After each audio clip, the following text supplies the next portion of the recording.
The whistle tore through the fog before anyone saw her fall. Boots hammered wet stone. Lanterns swung wild in a dozen hands, and every shadow bent the wrong way. In Berner Street, a gate stood half open, and a pony would not walk past it. In Mitre Square, a woman lay beneath a broken gas lamp. 2 killings within an hour, and every constable in the district ran the wrong way at once. Then, nothing. The chase broke against the mist. Rain came slow and steady, hissing on the cobbles, and Whitechapel breathed out its old, patient silence. In a room lit by a single candle, a small black notebook opened on a wet table. A hand wrote a name, and then, slowly, drew a line through it. How does a whole city vanish inside a fog? Who could catch a shadow that leaves no footprint? And what is written in a book that never closes? Chapter 1. The Fog That Would Not Lift. The rain thinned to a soft silver drizzle, and the cobbles of the alley shone black beneath the last of the gaslight. A cat crossed the far end of the passage and did not look back. Somewhere above the rooftops, a bell in a distant church counted out the small hours of the night, and the sound seemed to travel a very long way before it faded into the wet air. In a small room lit by that single candle, the black notebook lay open on the table, its pages faintly damp at the edges, and a hand rested beside it, still holding the pen. Good evening and welcome. This is the Bedside Historian, where the darkest corners of the past are told softly, long after the rest of the world has gone to sleep. Wherever you are tonight, a quiet bedroom, a long train, a chair by a window that faces the dark, let your shoulders fall and set down whatever the day has asked of you. Before we begin, leave a small note in the comments below and tell me where in the world you are listening from and what the hour is on your side of the night. I like to picture the map of listeners spread out across the sleeping world. If these quiet stories keep you company here in the dark, take a moment to subscribe and leave a gentle like on the video, because each small touch helps another sleepless soul find their way here beside us. Tonight, we travel to London in the last dark years of the 19th century, to a district called Whitechapel, and to the fog that would not lift. Whitechapel lay to the east of the great bells of the city, past the Aldgate pump and the last of the merchants' houses, in that stretch of London where the streets narrowed and the sky itself seemed to lower and lean in close. It was, in that autumn of 1888, one of the most crowded districts in all of Europe, and by some careful measures the most crowded of them all. Roughly 78,000 people were pressed into less than a single square mile of narrow ways and blackened brick, and the number rose every month as more came in from the docks, from the countryside, from ships that had crossed the sea from Odessa and Warsaw and Hamburg, from villages in Ireland and mill towns in the north. Every doorway held a bed, every cellar held a family, and every attic held a lodger who paid his rent by the night. The great river, the Thames, ran a little way to the south, and its breath filled the district whenever the wind came off the water. A heavy brown smell of salt and mud and coal tar, and, on the worst days, of the tanneries and knackers' yards and gasworks that lined the far bank. When a fog rose from the river, it did not lift for days. It curled up the alleys, thickened under the archways, and settled on every windowsill like a soft, grey animal that had come in from the water to sleep. A gas lamp on such a night threw only a small yellow ring around its own iron post, and beyond that ring the world could be anything at all. A footstep at 10 paces was a rumour, and a face at 20 paces was already gone. To walk from the west of the city into Whitechapel, we cross a boundary that has no wall but is felt at once. The pavements grow narrow, the shops grow small, and the smells grow heavier. The men wear their caps pulled low, and the women wear their shawls pulled close about their shoulders, and every child seems to be carrying something, a basket, a bundle, a jug for beer, a bucket for water, a bag for scraps from the market. The main artery is Whitechapel Road, wide enough for 2 carts abreast and lit by a long row of gas lamps that hiss faintly in the damp, and from that road the smaller streets branch away like tributaries of a dark and crowded river. Commercial Street runs to the north, up past Christchurch Spitalfields, whose white spire rises above the district like a stern old preacher who has been standing there since Queen Anne. Fashion Street, Wentworth Street, Brick Lane, Hanbury Street, each one a name that will become known in time far beyond this parish. At the heart of it all sits a knot of streets called the Rockery, and no map on any wall does the truth of it justice. Dorset Street, Flower and Dean Street, and Frall Street were, in that year, the most feared addresses in England. The reformers called Dorset Street the worst street in London, and even the constables of H Division tried, when they could, to walk it only in pairs. The houses along these ways were common lodging houses, doss houses, in the plain speech of the district, and there were said to be more than 200 of them in Whitechapel and Spitalfields alone. A single bed, in a room with 7 or 8 other beds, cost 4p for the night. A double bed, for a man and a woman who could pool their coppers, cost 8p.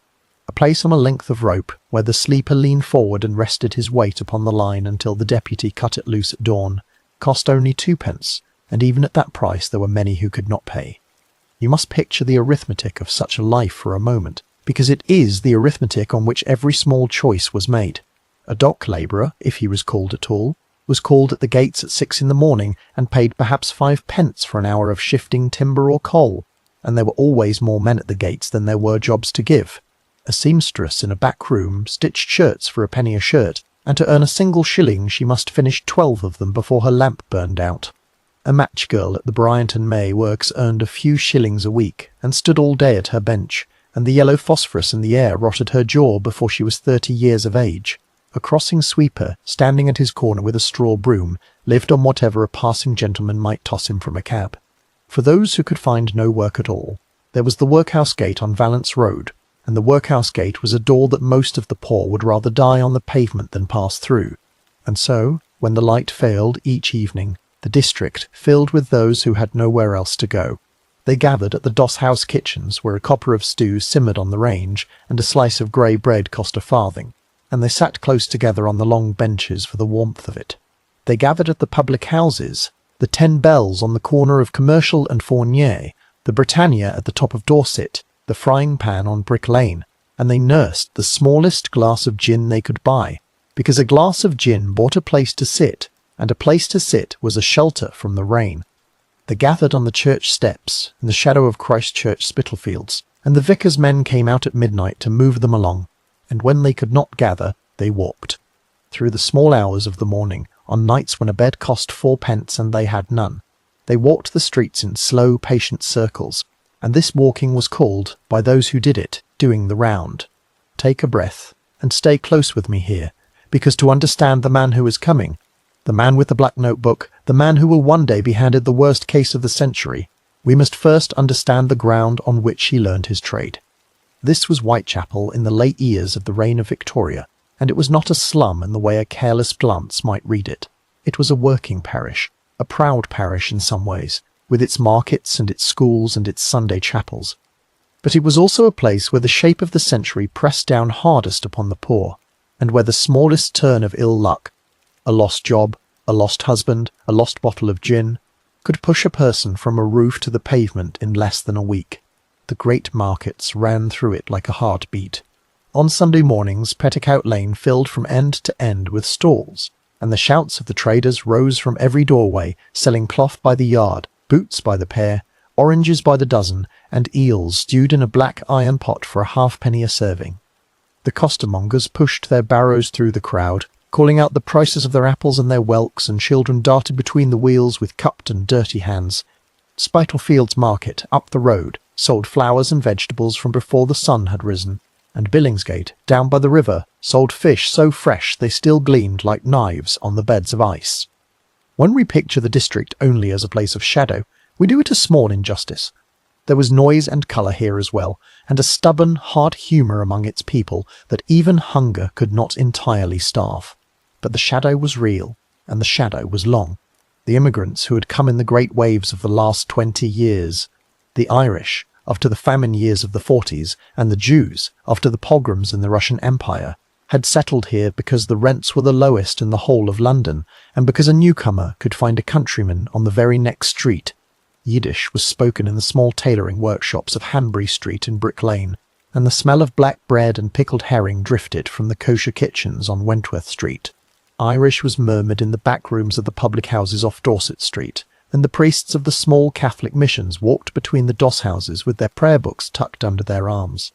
Old English Cockney was the common tongue of the streets, sharp and quick and cut with laughter, and every word of it carried the accent of a district that had been poor for a very long time.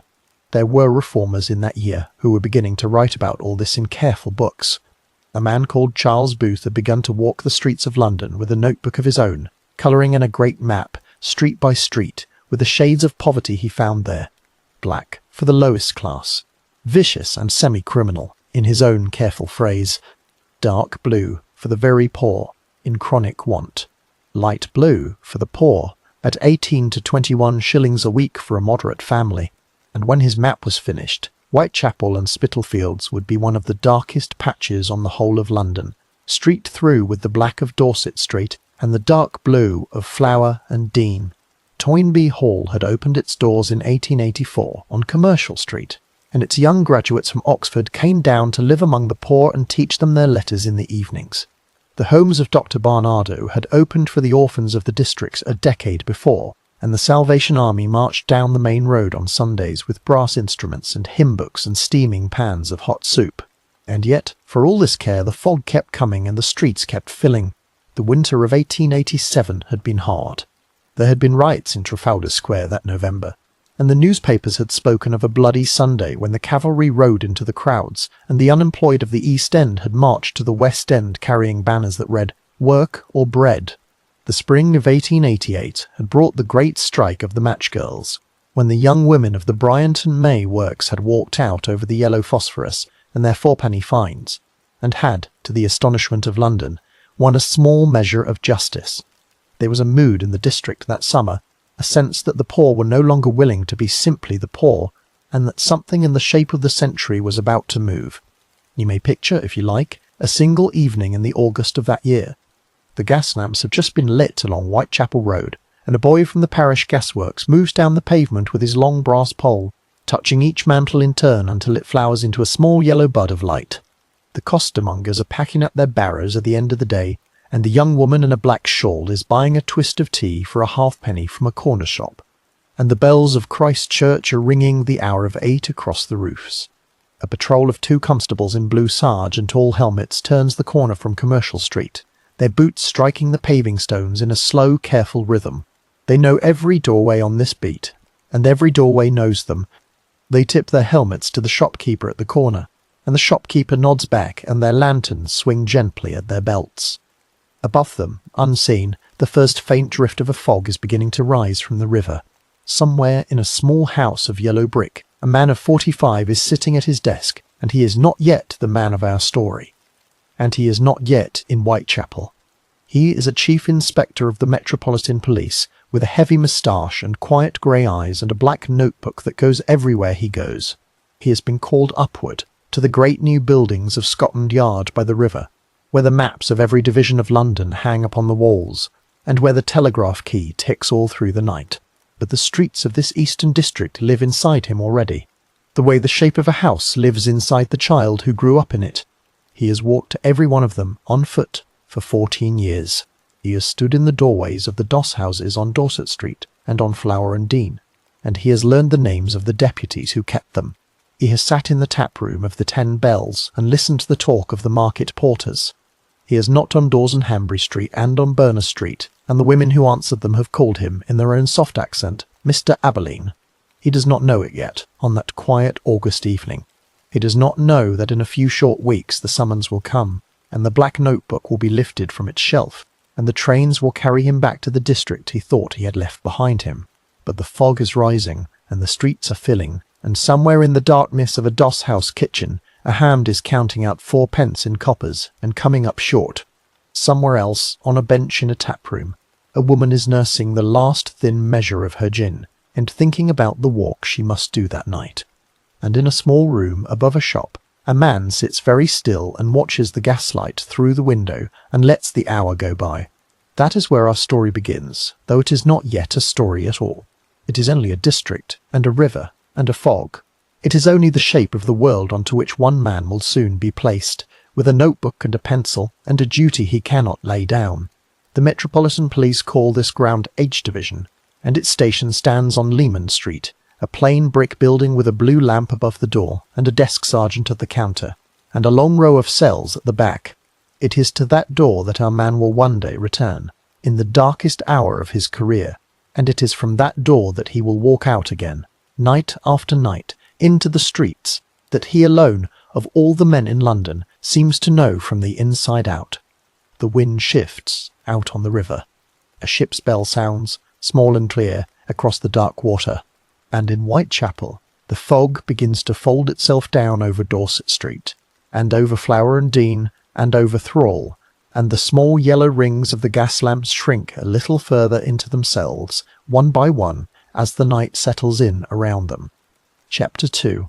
A boy from Dorset, move with me now, away from that fog, and away from the black bricks and the yellow gas lamps, and let the map of the country unroll a little in your mind. Follow the Great Western Road out of London, past Kensington and Hounslow and the last of the market gardens, and keep going, for 120 miles or so, until the low green hills of Wiltshire soften into the chalk downs of Dorset. This is a country of small rivers and old stone bridges, of hedges cut low against the wind, and of sheep that stand very still on the pale grass. In the middle of it, on the banks of the River Stour, sits a small country town called Blandford Forum, and it is here, in a plain brick house on a quiet street, that our man was born on the 8th day of January, in the year of our Lord 1843. The Blandford of that year was a market town of some 3,000 souls, and it wore the calm face of an English country place that had put its worst days behind it. A great fire had swept through it 100 years before, in 1731, and had eaten most of the old timbered houses down to their foundations, so that the town had been rebuilt, in the Georgian style, in warm red brick and pale stone, with a fine church at its heart, and a wide square where the farmers came in on Thursdays to sell their beasts and their butter. The bells of Saints Peter and Paul rang the hours across the roofs of the town, and on Sunday mornings the shopkeepers walked up the church steps in their best coats, and the children walked behind them in scrubbed boots, and the whole small world of the place seemed to fit inside the sound of those bells. The house where Frederick was born stood on a street called Bryanston Terrace, or so the parish records suggest, and it belonged to a family of the middling sort, not rich, not poor, but respectable, in that careful English word that carried so much weight in the last century. His father, Edward Abberline, was a saddler by trade, a maker of harness and bridle and the small brass fittings that a horse needed to be ready for the road. And in a country town where every farmer, every carter, and every gentleman of the parish kept a horse, a saddler was never short of work. Edward had married a young woman named Hannah Chin, from a family of the same quiet middling sort, and the two of them had settled into that steady kind of life in which a shop takes up the ground floor of a house, and the family lives in the rooms above. Edward Abberline was more than a saddler, however, because in a small town a man of steady habits and clean hands often held several small offices at once. He served for a time as sheriff's officer of the town, a modest post that meant he was one of the men who kept the peace at the market, called the crier on the day of a public sale, and stood at the door of the courthouse when the magistrates sat. He was also a clockmaker in his slower hours, and this second craft is worth pausing over, because it tells us something about the boy who was to come. To mend a clock is to sit very still at a bench, with the tiniest tools laid out in a careful line, and to look, through a small brass eyepiece, at wheels and springs no larger than a fingernail. It is patient work, in which nothing may be forced, and nothing may be hurried, and in which the smallest wrong turn of a screwdriver can ruin a whole afternoon.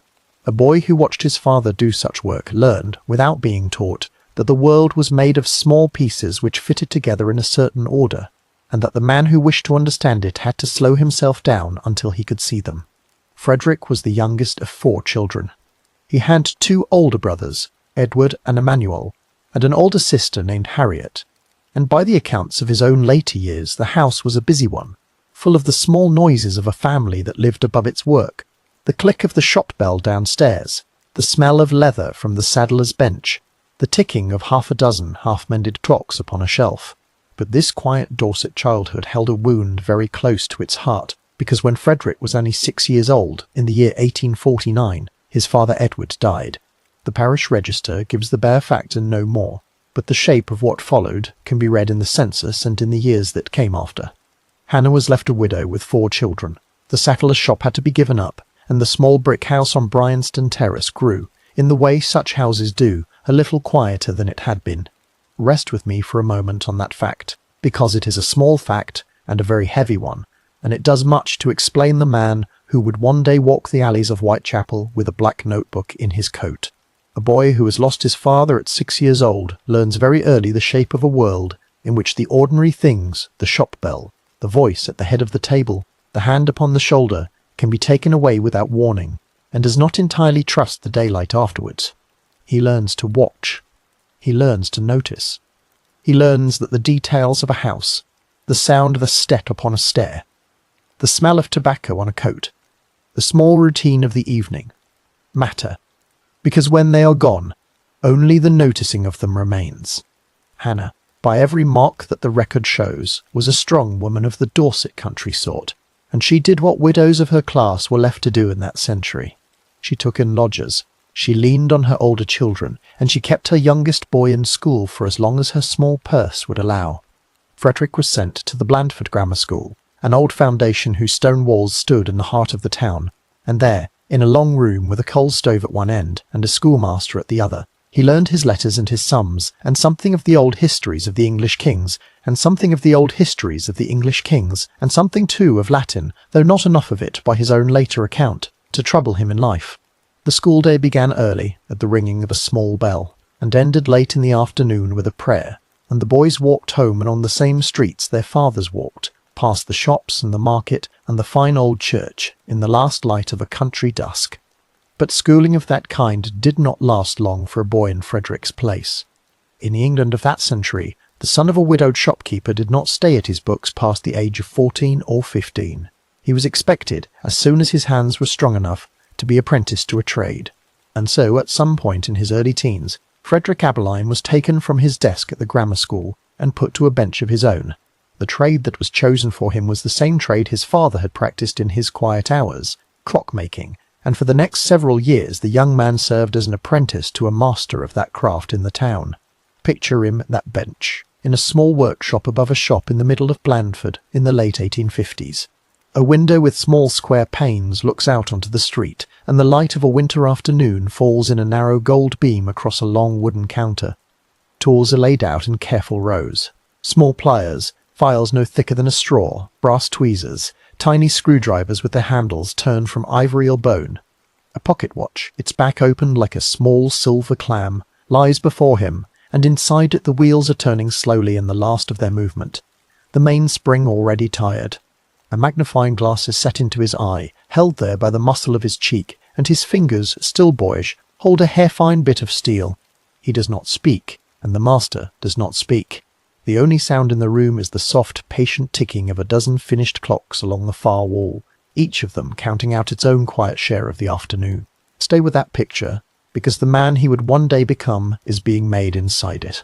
Every skill that Whitechapel would ask of him, the patience to sit long hours over small things, the eye for detail, the trained refusal to be hurried, the quiet trust that a difficult puzzle would in the end come apart under a steady hand, was already being built into his fingers and his mind in that little workshop above a Dorset Street.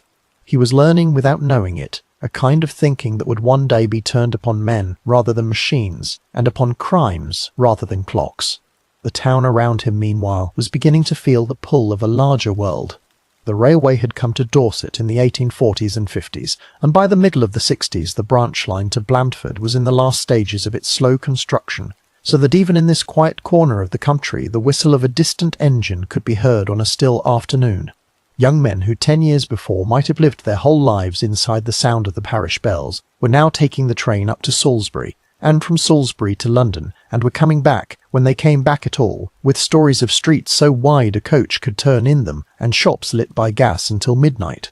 The pull of the great city was in the air of every country town in England in those years, and for a bright, quiet young man with a mother to think of and no father to hold him in place, the pull was a strong one.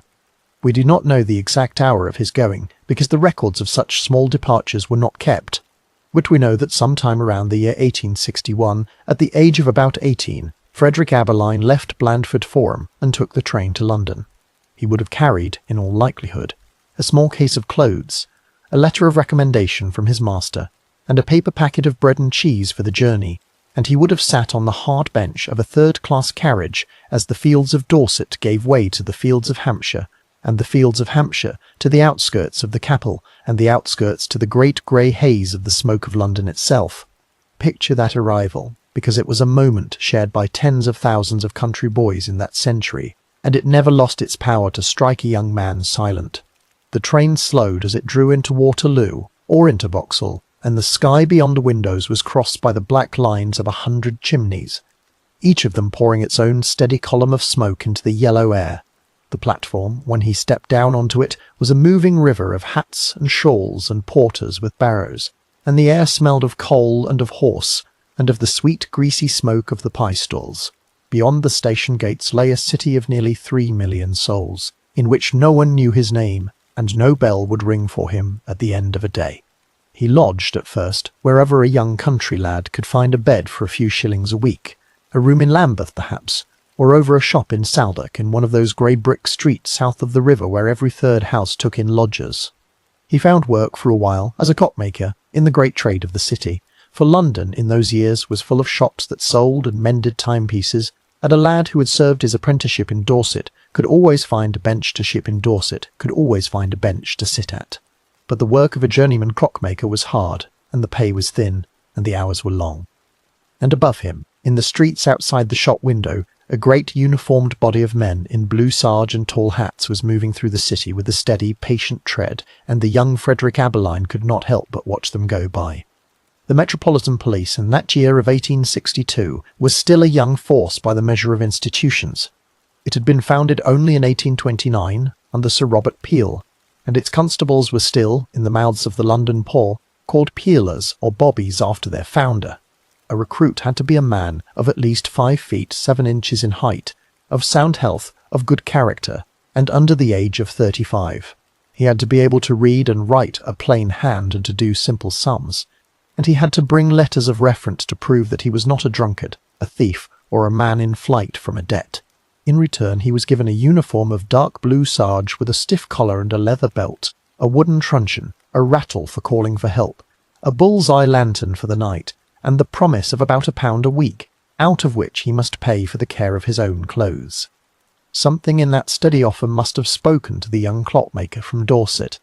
Perhaps it was the promise of a settled wage when the trade of clockmaking rose and fell with the season. Perhaps it was the memory of his father, who had once been sheriff's officer of a small country town and had stood at the door of a courthouse in his own quiet way. Perhaps it was only the sight day after day of those steady blue figures walking through the London streets with the calm of men who knew every doorway on their beat. Whatever the reason, at some hour of the winter of 1862, Frederick Abberline walked to the recruiting office of the Metropolitan Police and put down his name. His warrant of appointment was signed on the 5th day of January in the year 1863, 3 days before his 20th birthday, and his warrant number, 43,519, would follow him through every posting of the next 3 decades of his life. The young man from Blandford Forum, the widow's son, the clockmaker's apprentice, the boy who had learned at a bench above a Dorset Street how to sit still and look closely at small things, was, from that day on, a constable in the police of the greatest city on earth. Somewhere in his coat, when he walked out of that office into the cold London air, he carried a fresh, plain notebook in which nothing was yet written. Chapter 3. The Constable of H Division. The winter of 1863 in the great streets of London was a cold, wet, patient thing, and into that winter walked a young man in a stiff new uniform, with a warrant number written on a small square of card in his pocket, and a wooden truncheon at his side.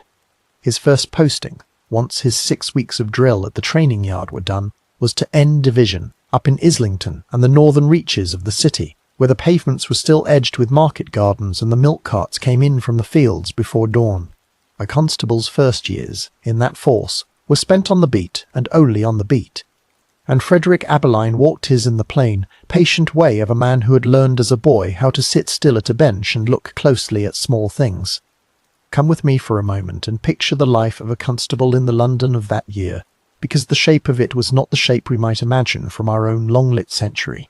A recruit began at the very lowest of the ranks, as a constable of the 3rd class, and his pay was about 19 shillings a week, out of which he had to keep his own uniform in good order, buy his own boots when the old ones wore through, and put by what he could for the day when he might marry. He was on his feet for 7 or 8 hours at a stretch, in all weathers, walking a beat of 1.5 or 2 miles at a strict pace of 2.5 miles an hour, so that he could be found at any given hour of the night at a known point along his route. and the sergeant who came to check on him would know exactly where to look.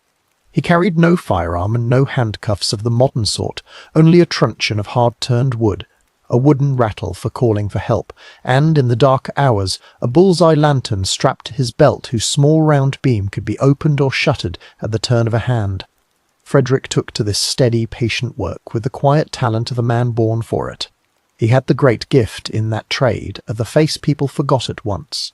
A plain, round face, with steady grey eyes and a soft moustache that in a few years would grow into the great walrus moustache of his later portraits.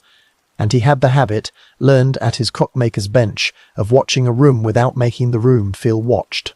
Within only 2 years of his warrant, in the spring of 1865, he was raised from the 3rd class to the 2nd, and by the summer of 1868 he had reached the 1st class, at a shilling or 2 more each week, and had begun to be entrusted with the small quiet tasks that a division saves for the men it means to keep. He worked in plain clothes for the first time in those years when a superintendent needed a man who could stand at a corner without being marked, and it was said by those who knew him that Frederick Abberline in plain clothes looked no more like a police officer than the coalman at the door. Then, in the March of 1868, at the age of 25, he was moved across the great river of the city and posted to a new division in the crowded parishes to the east of the Old Gate Pump. This was H Division of the Metropolitan Police, whose district ran from the eastern edge of the City of London out along the wide grey ribbon of Whitechapel Road, and took in the parishes of Whitechapel, Spitalfields, Mile End Newtown, Aldgate and St. George in the east. Its station stood on Leman Street, a plain 3-storey brick building with a stone step at its door and a blue lamp above it, and a long counter inside, where the desk sergeant kept the great leather-bound charge book of the division.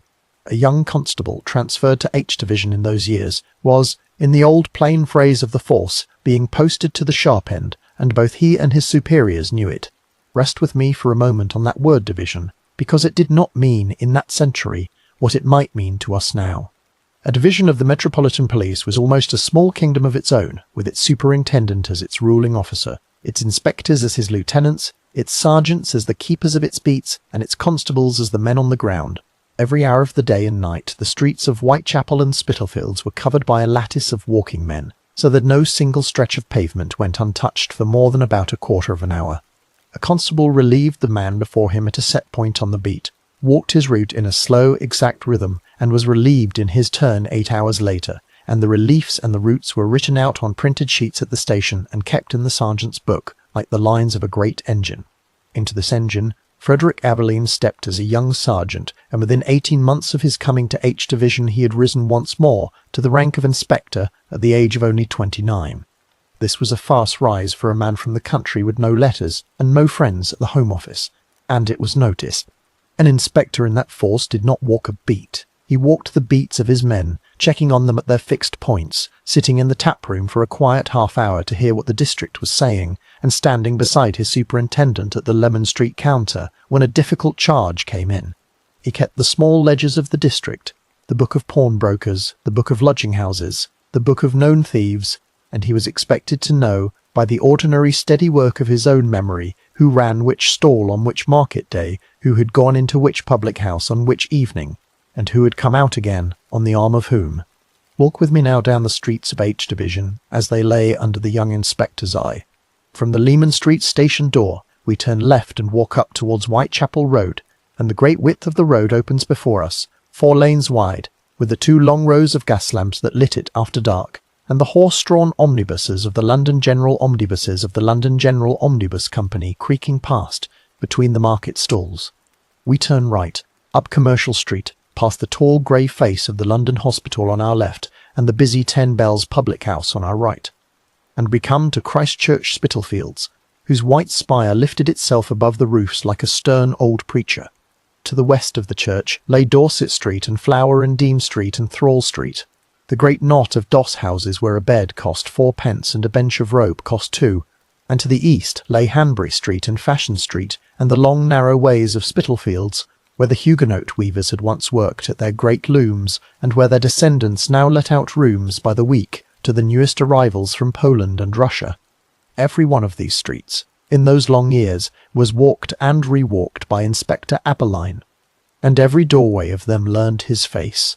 In a district where a stranger was noticed and the stranger with a police notebook was noticed twice, he had the great advantage of not looking like anyone in particular. He would sit at the back of the 10 Bells with a small glass of beer he did not drink, and he would listen. He would stand at the corner of Dorset Street in the afternoon, in a soft cap and an old dark coat, and he would watch. He would knock at the door of a doss house on Flower and Dean and speak, quietly, with the deputy at the counter, and the deputy would answer him plainly, because the deputy knew that Mr. Abberline had already been in 3 doss houses that morning and would be in 3 more before nightfall. Take a breath here, because to understand what he was truly doing in those years, we must slow ourselves down and see the shape of it. He was building, week by patient week, a great living map of the district inside his own head, and no other man in the Metropolitan Police was building anything like it. He knew, by the middle of the 1870s, which lodging houses on Thrall Street were run honestly and which were quiet houses for the receiving of stolen goods. He knew which of the small tailoring workshops on Hanbury Street stitched shirts by day, and which sewed together the rough green cloth of a stolen army greatcoat by night. He knew the names of the fences who took jewellery in the back rooms of the Petticoat Lane pubs, and he knew the runners the fences sent out to buy small silver watches at the Sunday market. He knew which of the doss house deputies could be trusted to speak plainly to a policeman, and which would send a boy through a back window at the first knock upon the front door. Above all, he learned the women of the district, and this was the part of his work that would matter, more than he could have known in a year yet to come. Whitechapel and Spitalfields were full of women who lived on the very edge of the parish poor line. Widows, cast-off wives, ageing seamstresses, women who had come up from the country in service and been dismissed from their places for one small fault, women whose husbands had gone to sea and never come back, women whose men had gone into the army and vanished into a garrison in India or Ireland. When such a woman had no money for the 4 pence that bought a bed, she stood, in the plain phrase of the district, on the streets, and she took her chance on whatever passing man might buy her a glass of gin and give her the coppers for the doss house. Inspector Abberline knew their faces because he saw them every night, and he knew their names because they told him. He did not judge them in the pinched, hard way of the reforming preacher. He treated them, by every account, with the same steady patience he gave to a difficult case at his bench, and in return they told him, in their soft Cockney voices, what the streets were saying. The years turned. The 1870s gave way to the 1880s.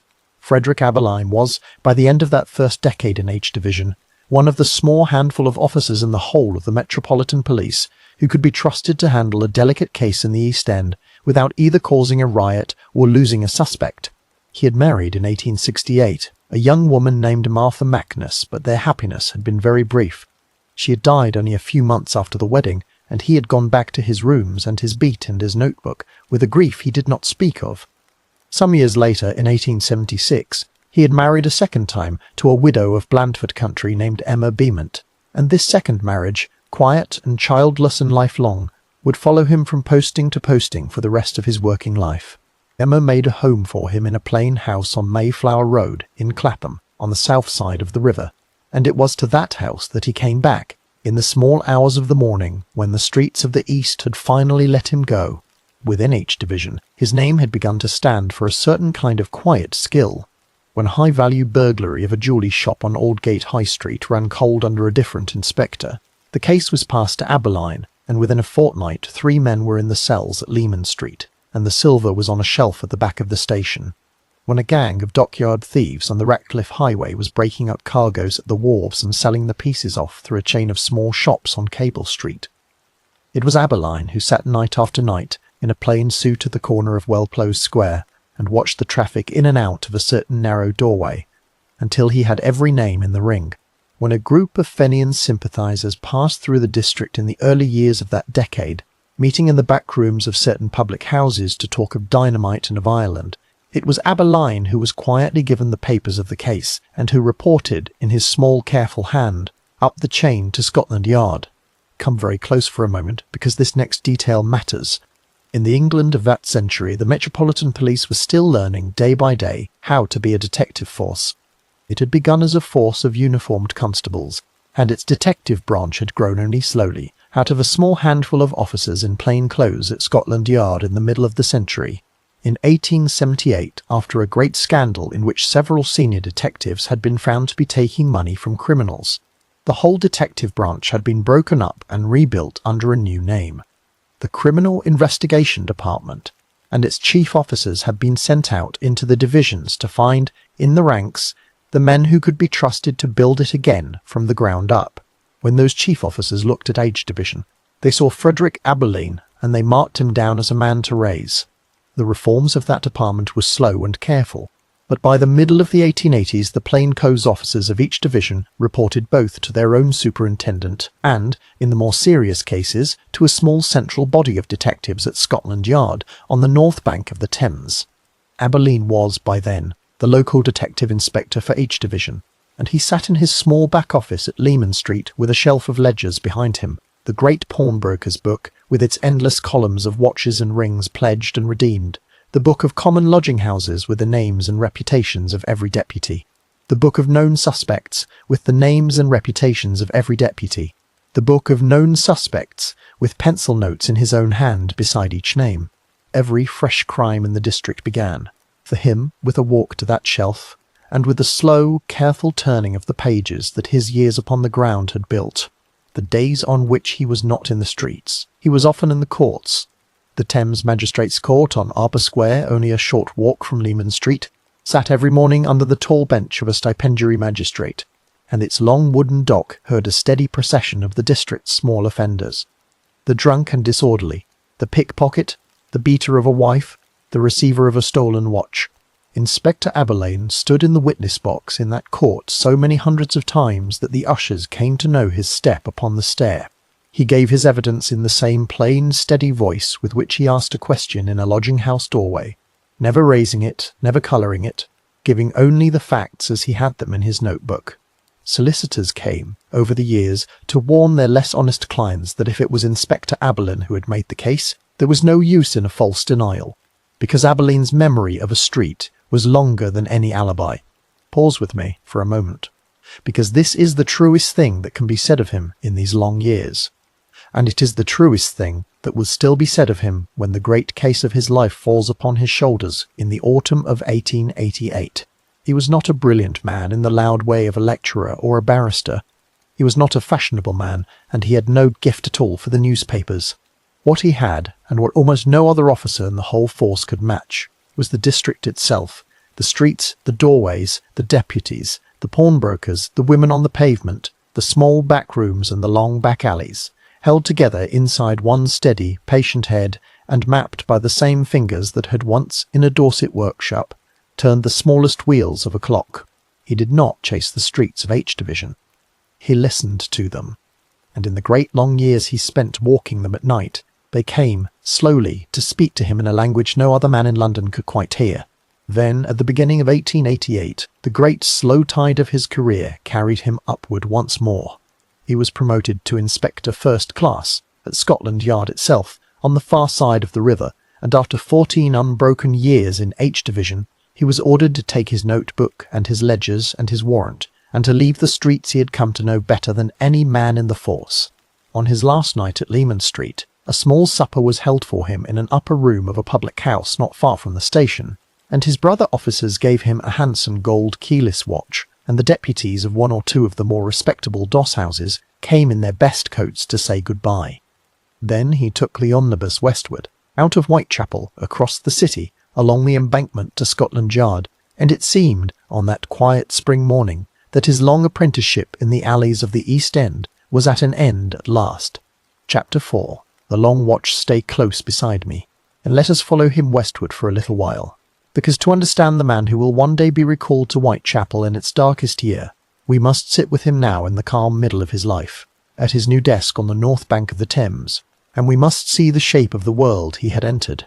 The offices of the Metropolitan Police stood, in the spring of 1888, in a group of buildings at the corner of Whitehall Place, in a narrow lane running down to the river, whose back gate opened into a small courtyard called Great Scotland Yard.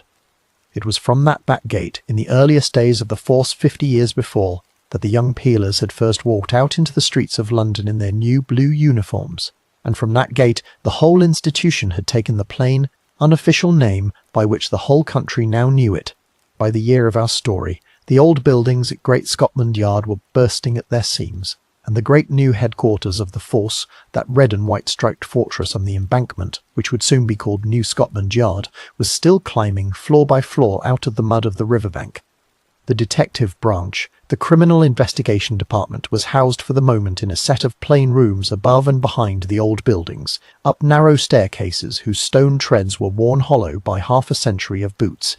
Inspector Abberline's office, so far as the records let us see it, was a small square room on an upper floor, with a coal fire in one corner, a plain deal table in the middle, a shelf of ledgers along one wall, and a window that looked out onto a slate roof and the pale grey sky beyond it.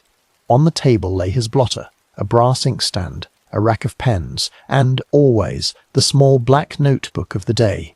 Come very close to that desk with me for a moment, because the notebook is the true instrument of the man, and it will follow us through every chapter of what is to come. It was not one book, but a whole long line of them, kept in a drawer of his desk and later, in a locked cupboard at the back of his rooms, plain black cloth-bound volumes of the sort that any London stationer sold for a shilling and a penny, with lined pages and a stiff cover and a small elastic band to hold the place. Each morning when he came in, he lifted the current volume from its drawer, opened it to the last written page, and set it beside his blotter for the day's work. Into it went, in his small, careful, upright hand, the essence of every case that crossed his desk. The names of the men he had seen, the streets he had walked, the pawnbrokers he had visited, the phrases he had heard in a taproom, the small hesitations of a witness in a court. He wrote, by every account, in a soft brown ink in short lines, with the underlinings and abbreviations of a working detective, and he took the notebook home in his coat pocket at night. Take a slow breath here, because the shape of his working day at Scotland Yard tells us as much about him as the shape of his years in Whitechapel. He rose early, at his home in Clapham, and took his breakfast quietly with Emma.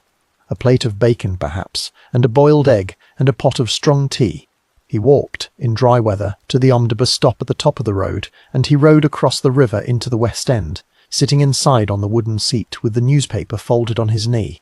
At Whitehall he stepped down, walked the short way past the Horse Guards, and turned into the narrow lane that led to the back gate. At the gate the constable on duty touched his helmet, and he touched his hat in return, and he climbed the worn stone stair to his office. The coal fire had by then been lit for him by one of the young orderlies, and the day's papers were laid out upon his blotter. The reports from the divisions, the telegrams from the counties, the notes from the Home Office, the letters that had come in overnight from the public. Rest with me on that last item for a while, because it was one of the strange great burdens of a senior officer at Scotland Yard in that century.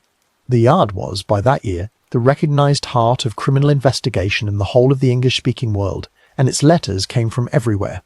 A gentleman in Hampshire wrote to say that his silver had been stolen from his summer house, and would the Yard send a detective down? A vicar in Suffolk wrote to say that a stranger had been asking after a certain child, and would the Yard send its advice? A newspaper reader in Edinburgh wrote to say that he had solved, in a single afternoon by the fire, a famous case that the police of London had failed to solve in 2 years, and would the Yard kindly reply?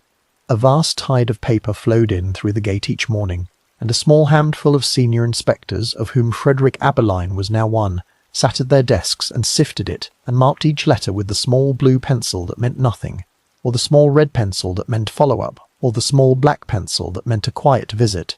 In his first months at the Yard, Abberline was given, as senior inspectors always were, a bundle of the most difficult unsolved cases from across the divisions.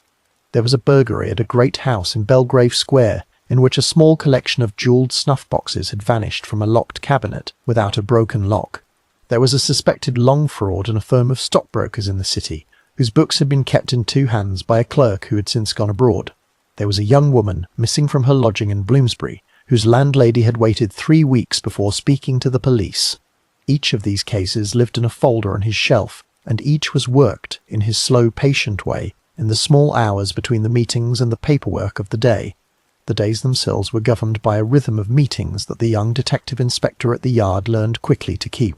Once a week, the chief of the Criminal Investigation Department met with his senior inspectors around a long table in a first-floor room, and each man reported, in turn, on the state of the cases in his charge. The chief, in that year of 1888, was a stern grey-haired officer named James Monroe, a man who had served long years in India and who ran his department with the exact tight discipline of a British Indian civil service under a hot sun. Above Monroe sat the Commissioner of the Metropolitan Police, Sir Charles Warren, a soldier and a scholar, a man of the Royal Engineers who had led expeditions into the Holy Land in his younger years and who came more and more that year to a quiet and unspoken war with Monroe over the shape and the freedom of the detective branch. Come with me quietly to that long first-floor table on a spring morning and see the men Abberline sat among.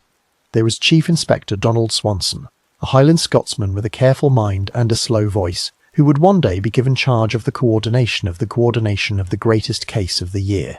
There was Inspector Walter Andrews, a bright and rising officer with a taste for the difficult international case. There was Inspector Henry Moore, a solid, patient man, who would work with Abberline again and again in the years to come. There was Inspector Walter Dew, still a young detective sergeant in those years, who would go on to become the most famous chaser of a murderer in the following century, but who watched Abberline in that room with the careful eye of a young officer marking a master of the trade. Around that table, on that quiet morning, sat the small handful of men into whose hands the worst work of London was, in a few short months, about to be placed. Pause here for a moment on Abberline himself, as those other men saw him then, because the record of their eyes has come down to us, and it is worth keeping in your mind. He was a short man, no more than 5'9", of a heavy build that suited the country boy who had grown up on Dorset bread and hard cheese, with a broad chest, a round face, and the great walrus moustache that had by then filled out to its full width. He wore in the office a plain dark suit of good cloth, with a starched white collar and a small dark tie, and in the street a soft dark bowler hat and an overcoat of ordinary make. When he spoke, his voice carried the soft rolling burr of his Dorset boyhood, beneath the flatter accent of London he had picked up on his beats, and he chose his words carefully, without ever raising his voice. Walter Dew, remembering him years later, called him one of the smartest officers he had ever met, and said that no one could pick out an Abberline in a crowd, and that this was the great secret of the man.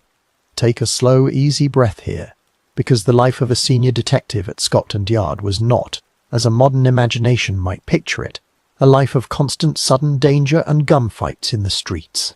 It was, most of it, a life of paperwork and travel.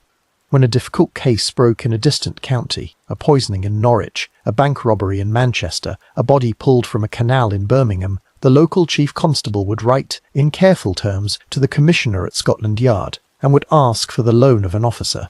A senior detective inspector would be chosen, would be given a small brown leather bag, would be handed his warrant and a rail ticket, and would be at the station in Euston or King's Cross by the earliest morning train. He would meet the local superintendent on the platform, would be driven in a cab to the local station, would spend the days that followed in the towns and villages of the case, and would come back to London when it was over, with his notebook full of a new set of names. Frederick Abberline made many such journeys in the first months of that year.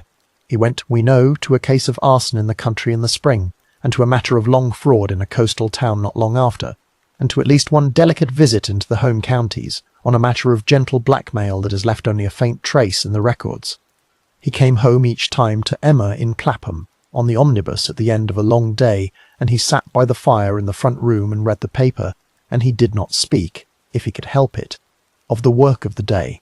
He was, in those middle years, a man at the calm centre of a long career, a country boy who had come to London with a paper parcel of bread and cheese and had risen, by 25 years of quiet work, to a desk at the greatest police headquarters on earth.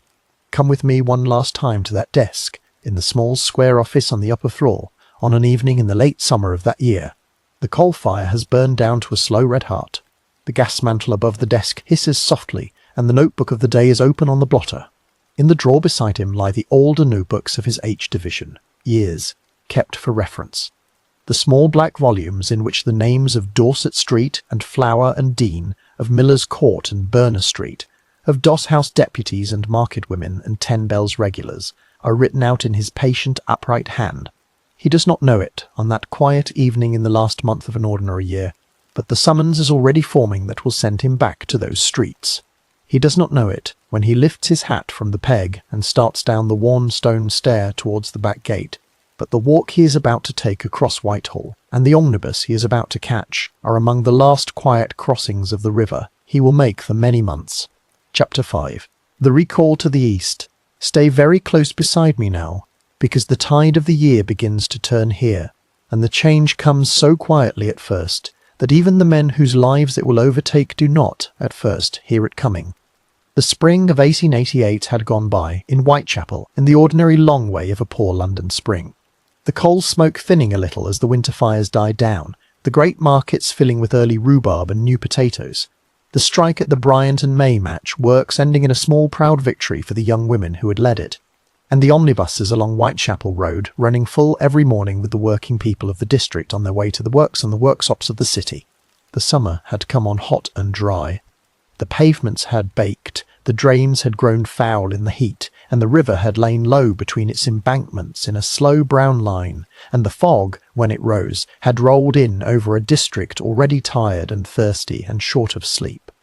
On the 3rd of April of that year, on a Tuesday morning at about 5:15, in a narrow ill-lit passage called Osborne Street, just off the top of Whitechapel Road, a middle-aged woman named Emma Elizabeth Smith had come stumbling in her worst distress to the door of a lodging-house on George Street, and had said that she had been set upon in the street by 3 or 4 men, and had been beaten and robbed and worse. She had been taken, in the pale first light, to the London hospital, and there, a day later, she had died of her injuries. The case had been marked in the papers at Leman Street as an act of one of the small gangs that lived by the extortion of the street-walking women of the district, and it had gone quietly into the ledgers as an unsolved murder. It would be spoken of again, in the autumn, by men who wondered whether it had been the very first of the killings that were to come.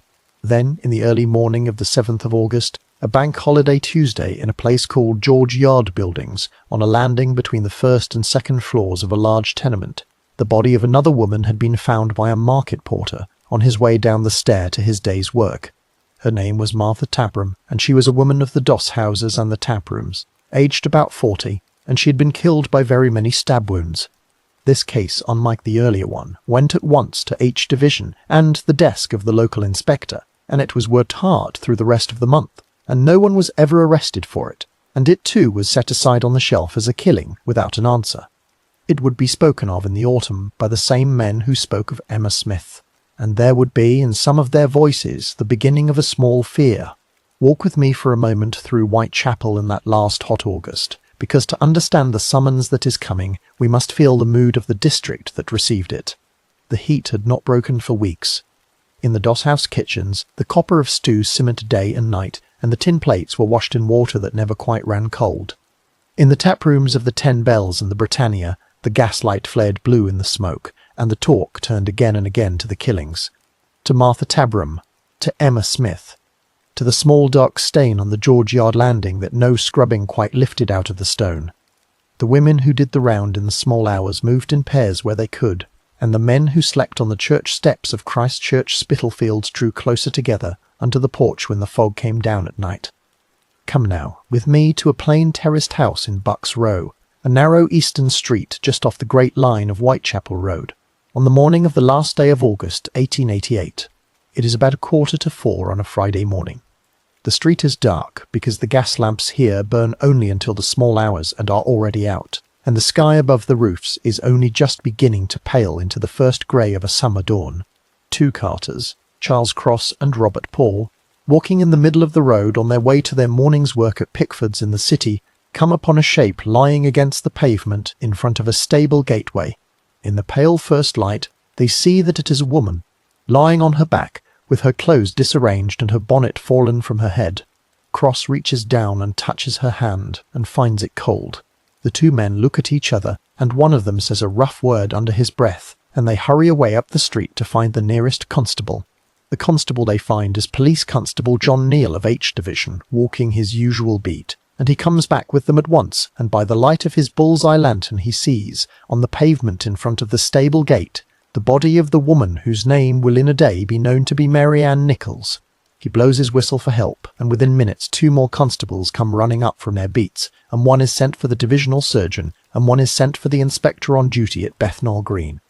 The morning brightens over the roofs of Bucks Row while men move quietly around the body and lift her into a cart and take her to the mortuary at Old Montague Street.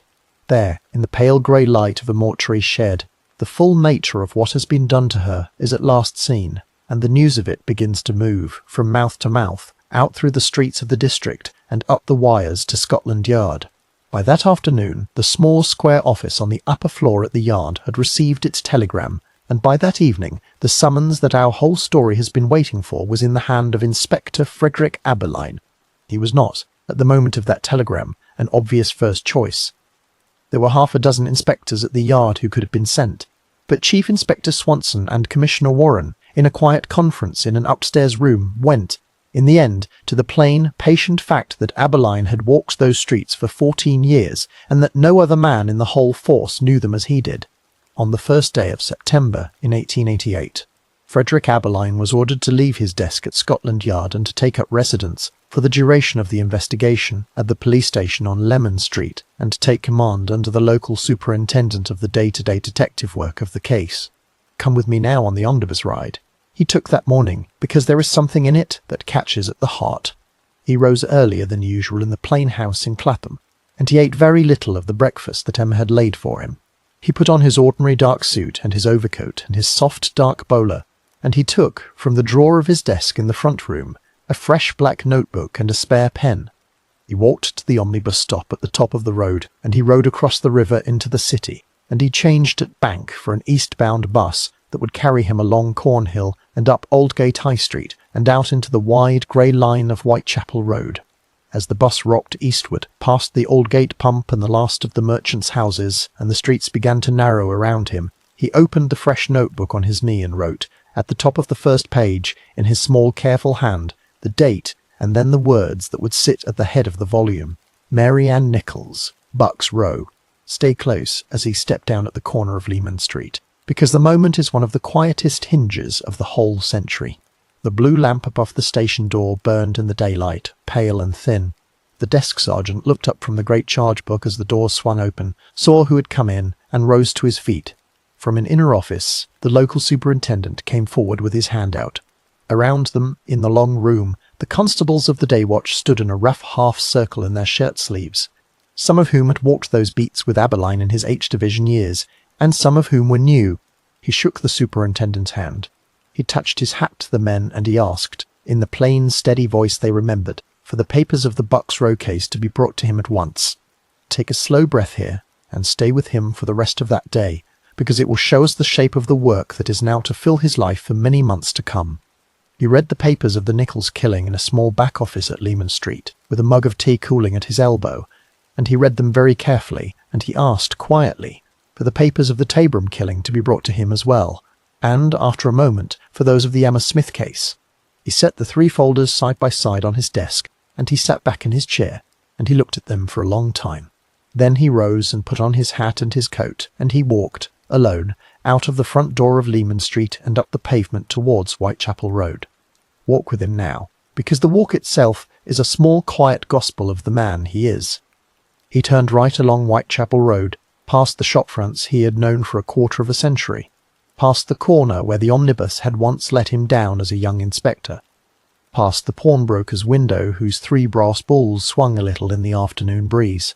He turned left up Court Street, and then right, and then left again, into the narrow east-west line of Bucks Row.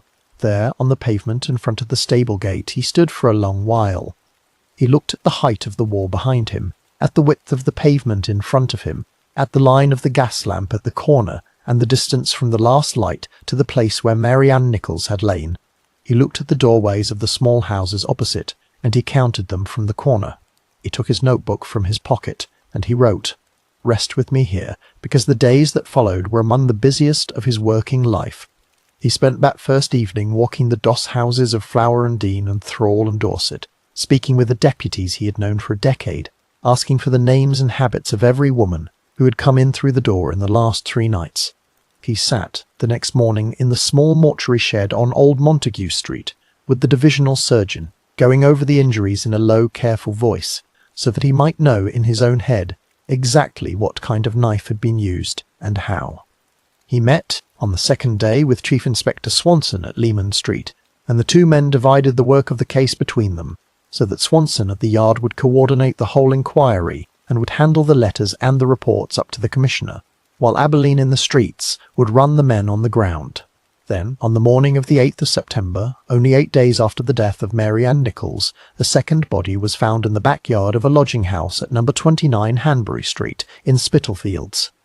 Her name was Annie Chapman. She had been a woman of the doss houses of Dorset Street, aged 47, and she had spent her last night at Crossingham's lodging house at number 35, and she had been turned out at 1:30 in the morning for want of the 4 pence for her bed. By 6 in the morning she was dead, in a small paved yard behind a plain terraced house, only a few short streets from where Nichols had been found the week before. The bells of Christ Church rang the hour over Hanbury Street as the constables gathered in the yard, and by the end of that morning the black notebook on the desk at Leman Street had received a second name at the top of a second page, and Whitechapel had begun, at last, to understand the shape of what had come to live inside it. Chapter 6. The autumn of the whistles stay very close beside me now, because the change we are about to witness came upon Whitechapel not as a single blow, but as a long, slow tightening of the air, and the men and women who lived through it would tell you afterwards that there was a moment, in the middle of September of 1888, when the district itself seemed to hold its breath, and would not let it out again.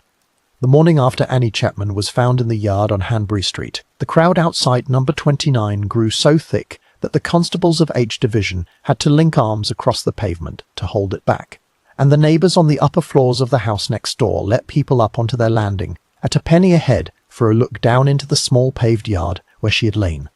The story ran through the parish faster than any bell could ring it, and by the time Frederick Abberline had finished his second walk of the ground that day, the newsboys on Whitechapel Road were already shouting the second name into the warm afternoon air. Walk with me through the streets of the district in that first week of September, because the mood of a whole city is beginning to gather here, and it will follow the case all the way to the end.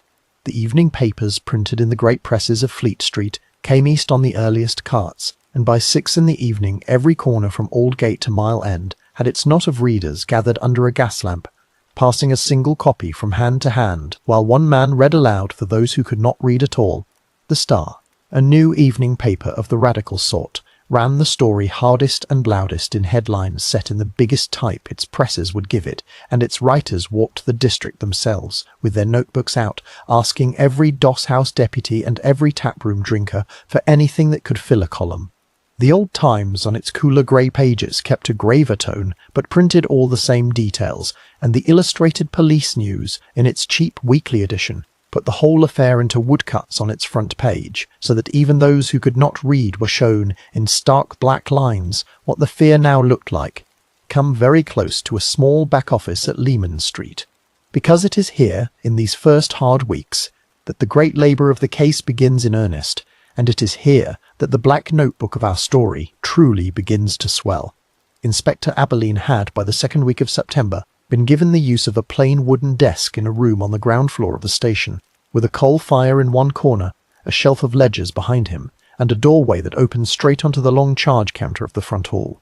On the desk lay his own notebook, a heavy blotter, a tray of pens, and, growing day by day, the piles of paper that a great inquiry sends up out of itself as it moves. They were the reports from the constables of every beat in H Division, written in their own careful hands and countersigned by their sergeants. There were the statements from the doss house deputies of Dorset and Thrall and Flower and Dean, taken by the plain-clothes men who had been sent in through their front doors. There were the letters from the general public, brought over each morning from Scotland Yard in a sealed leather bag, and there were the telegrams from the other divisions of London, whose officers had been asked to look, on their own beats, for anyone whose habits fitted the shape of what was now happening in the East. Rest with me on that shape for a moment, because the great weight of the detective work in those weeks was not, as a modern imagination might picture it, a hunt for a single hidden figure. It was, in the plain steady sense of the trade, a great sweeping of the district for every man whose life could not be accounted for on the nights of the killings. The plain-clothes men of H Division, working in pairs on Abberline's orders, moved through the doss houses in the small hours of the morning, when the beds were full and the deputies could point out every occupant by name. Night knocked at the doors of the small tailoring workshops on Hanbury Street and Fashion Street, and asked to see the men who slept on the floors between the shifts. They walked into the back rooms of the taprooms of the 10 Bells, and the Britannia and the Frying Pan, and they took the names of every regular whom the barmaid could remember. They went down to the docks, to the wharves at Wapping and Shadwell, and they went aboard the ships tied up at the quays. and they asked the mates for the ledgers of every sailor who had come ashore for a night's leave. Butchers, slaughtermen, drovers from the great cattle market at Aldgate, students from the medical school at the London hospital, the assistants in the small chemists' shops along Whitechapel Road. Every trade in the district in which a man might handle a knife by daylight was quietly examined, and its names were written one by one into the small black notebook on Abberline's desk. Take a slow breath here, because the number of men interviewed in those first weeks quickly climbed into the hundreds, and by the end of the whole inquiry it would climb into the thousands, and Frederick Abberline, sitting each night at his plain desk, read every one of the reports himself. He had, by the middle of September, been given the assistance of 2 other officers from Scotland Yard, Inspector Henry Moore, the solid, patient man he had known for years, and Inspector Walter Andrews, the bright, rising officer from the CID room, and the 3 of them worked in a slow, careful rota, so that at any hour of the day or night at least one detective inspector was present in the small back office at Leman Street. The days grew shorter, the evenings grew colder, and the notebook grew heavier in his coat pocket night after night as he walked home along the omnibus route in the small hours of the morning. Come with me for a moment out onto Whitechapel Road, because the district itself, in those weeks, was changing under his hands. The costermongers who had traded there for 20 years found their customers thinner and their evenings shorter as the women of the parish hurried home before the light went out of the sky. The public houses, whose taprooms had once emptied slowly into the small hours, now emptied fast at 10 and 11, and men walked home in 2s and 3s rather than alone. The women who did the round in the small hours moved together in little bands of 3 and 4, and when they parted at a corner they parted quickly, without the long, slow gossip of the earlier summers. Above them all, the first thick fobs of the season began to rise from the river, and the gas lamps along the road burned yellow and small inside their halos, and every footstep on the pavement carried further than it had a right to. The men of the parish began, in the second week of the month, to gather in the back rooms of the taverns, and to form themselves into what they called vigilance committees. The largest of these was the Whitechapel Vigilance Committee, gathered together at the Crown Public House on Mile End Road under the leadership of a builder and small tradesman named George Lusk, a broad, plain-spoken man who lived on Alderney Road in Mile End. The committee took subscriptions of 1 shilling and 6pence from every member, hired 6 unemployed labourers as private watchmen, and put them out into the streets each night with lanterns and stout sticks. Their patrols walked the darker corners of Dorset Street and Flower and Dean and the courts off Hanbury, and they touched their caps to the Constables of H Division as they passed, and the constables touched their helmets in return. Whatever the newspapers of the West End might make of it, the men on the ground of the East End understood that they were all, in the end, walking the same fog. Rest with me on one small figure in that fog, because for a short time in the middle of September the whole weight of the district sphere fell upon him. His name was John Pizer, a Polish-born Jew who lived in a lodging on Mulberry Street, and who worked in the small boot-making trade of the district. Somewhere in the taprooms of the earlier summer, a rumour had begun that a certain man went among the street-walking women demanding money, and, when they had none, drawing a knife upon them, and that this man went by the nickname of Leather Apron. When Annie Chapman was found in the yard of Hanbury Street with a leather apron, damp from the washing, lying only a few feet from her body, the rumour caught the newspapers by the throat, and by the middle of the week the whole of London was reading of Leather Apron as though the name itself were the killer. Come very close, because what happened next tells us as much about Frederick Abberline as any single act of his career. Sergeant Williams Thick of H Division, who had known Pizer for years, went quietly to Mulberry Street on the morning of the 10th of September and arrested him without a struggle, and the news of the arrest ran through the district like a shout of relief. Abberline himself questioned Pizer at Leman Street. He asked him, calmly, where he had been on the nights of the 2 killings. He listened to Pizer's answers, and he sent his men out to check them, and within 2 days he had, in his own small, careful hand, verified that Pizer had been elsewhere, on both nights, in the company of witnesses whose word could be trusted. Pizer was brought before the inquest into Annie Chapman's death, so that his innocence could be spoken in open court, and he was released without a charge against him. The apron in the yard turned out to belong to a lodger in the house, and had been washed and left to dry only the evening before. The whole loud tale of Leather Apron came apart in a single quiet morning at a plain desk on Leman Street, and Abberline wrote a firm, short line through the name in his notebook and went back to his work.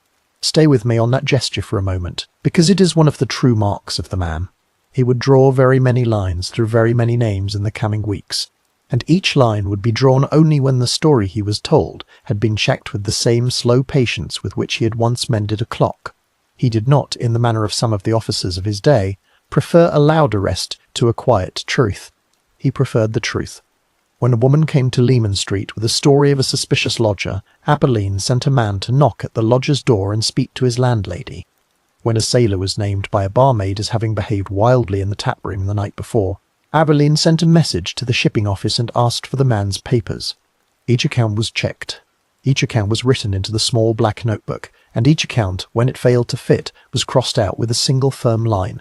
Then, on the morning of the 27th September, a letter came in the post to the Central News Agency in a plain envelope postmarked from the east of London. It was written in red ink, in a wild flowing hand, and it began with the words, "Dear Boss," and it spoke, in a mocking, swaggering tone, of the murders of Whitechapel, as though the writer of the letter had done them himself. It signed itself, in the same red ink, with a name that would in a very short time attach itself to the whole case, as though it had been printed upon the century in iron, Jack the Ripper. The letter was passed to the police, and it landed, in due course, upon the desk at Leman Street. Abberline read it twice, and then a third time. He did not, at first reading, put great weight upon it. His own opinion, which he would later write down in his official reports, was that the letter was almost certainly the work of a journalist hoping to sell a fresh story, or of a cruel prankster of the sort that the East End had always known. But the name at the bottom of the page, that swaggering, half-jaunty name in red ink, was another matter altogether. Once the newspapers printed it, on the first day of October, the whole country had a name to hang the fear upon, and the case of Whitechapel would never again belong entirely to Whitechapel. Come with me back out into the streets, because as the last days of September closed in, the fog thickened and the whistles of the constables began to sound more often across the roofs. Every division of the Metropolitan Police in London had, by then, sent extra men into the east, and the pavements of Dorset and Flower and Dean and Thrall were crossed and recrossed by patrolling boots at every hour of the night.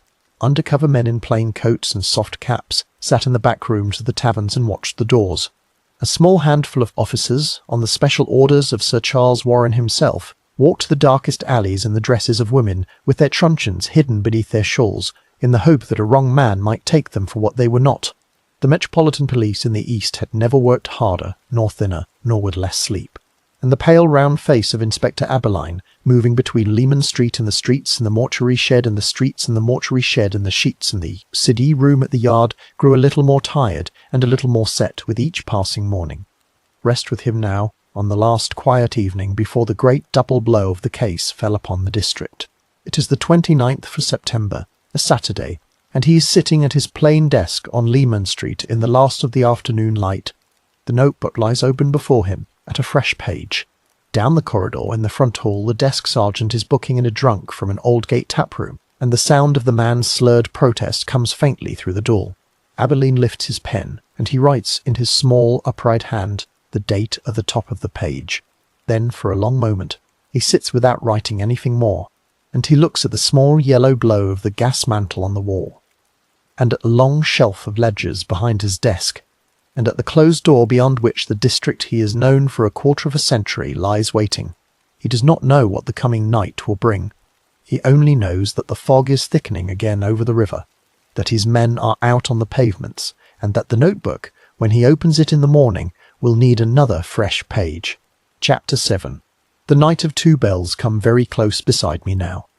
And let us walk into the last hours of the 29th of September, in the year 1888, because the night that is opening around us will be the strangest and the cruelest of the whole long case, and the streets that we are about to move through are streets you have already walked with me in the daylight.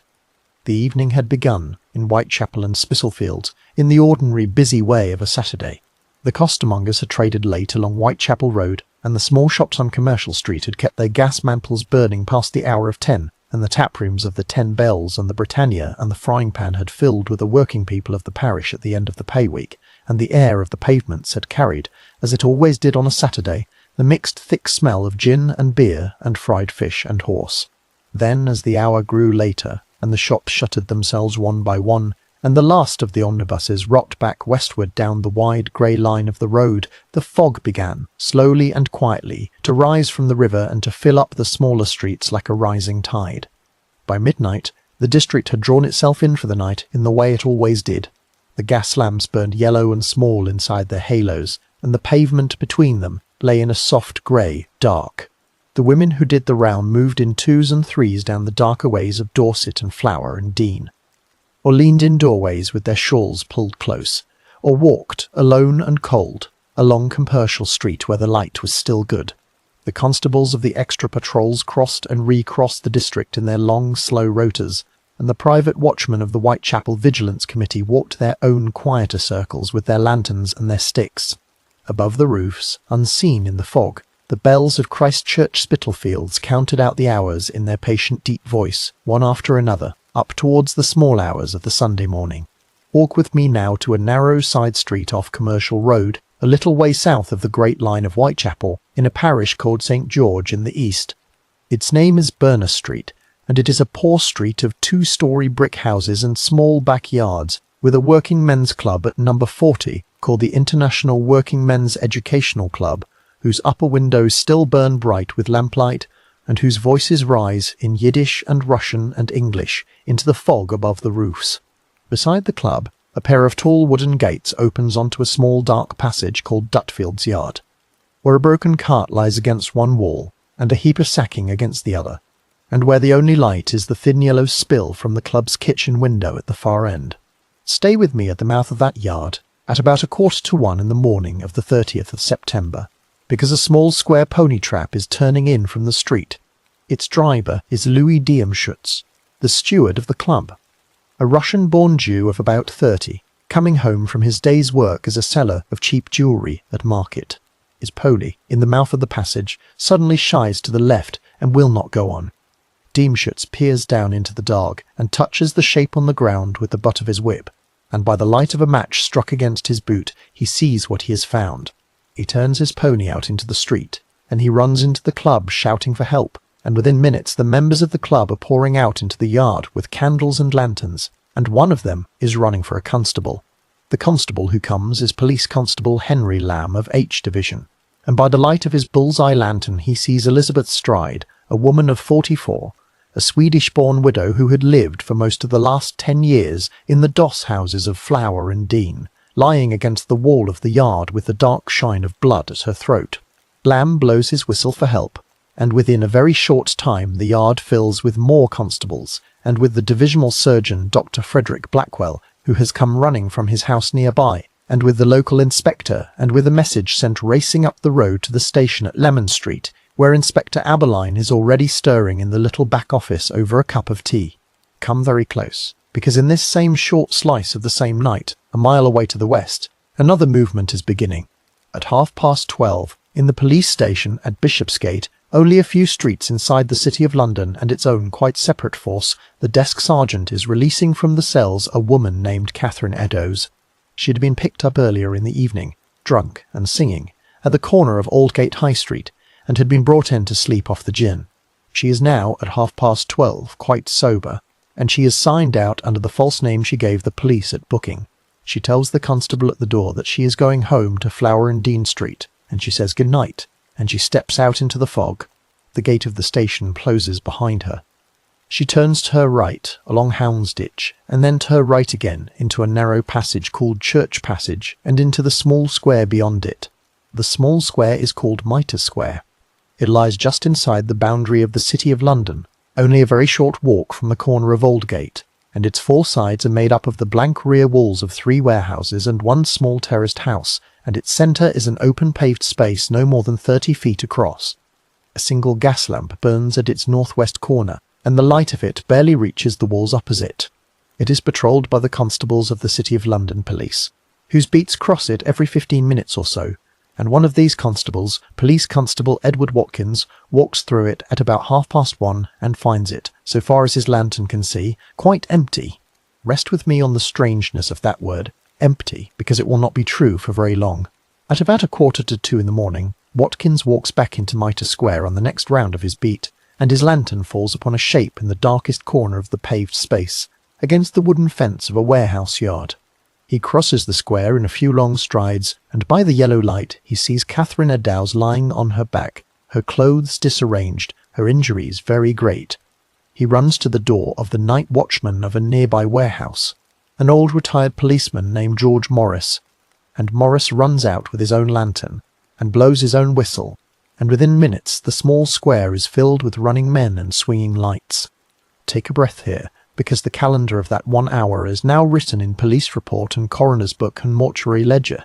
2 women killed within 3/4 of an hour, and less than a mile of streets between them. One in the parish of St. George in the east, on the ground of the Metropolitan Police in H Division. One in the City of London, on the ground of a wholly separate force. 2 whistles blown at 2 different corners of the same fog, and every constable in the east running from one to the other, and the wires singing between Bishopsgate and Leman Street and Scotland Yard. Come with me now down Whitechapel Road in a fast black cab whose horse is pushed harder than it should be, because Inspector Abberline is coming at a run. The message from Dorset Street reached him first, at Leman Street, and he took a cab east along Commercial Road and stepped down into the mouth of Dutfield's yard, just as the divisional surgeon was finishing his first look at Elizabeth Stride. Abberline stood in the yard for a long, quiet moment, with his hat in his hand, and he asked the constables who had first come, and he listened to Louis Diemschutz tell his story of the shying pony, and he wrote, in the small black notebook by the light of a bull's-eye lantern, the name at the top of a fresh page. Then the second message came in, a city constable at the door of the yard with the news from Mitre Square, and Abberline lifted his head and looked west along Commercial Road and said, in the plain, steady voice they all knew, that he would go over the ground of Dorset Street once more in the daylight. But that Mitre Square must be seen now.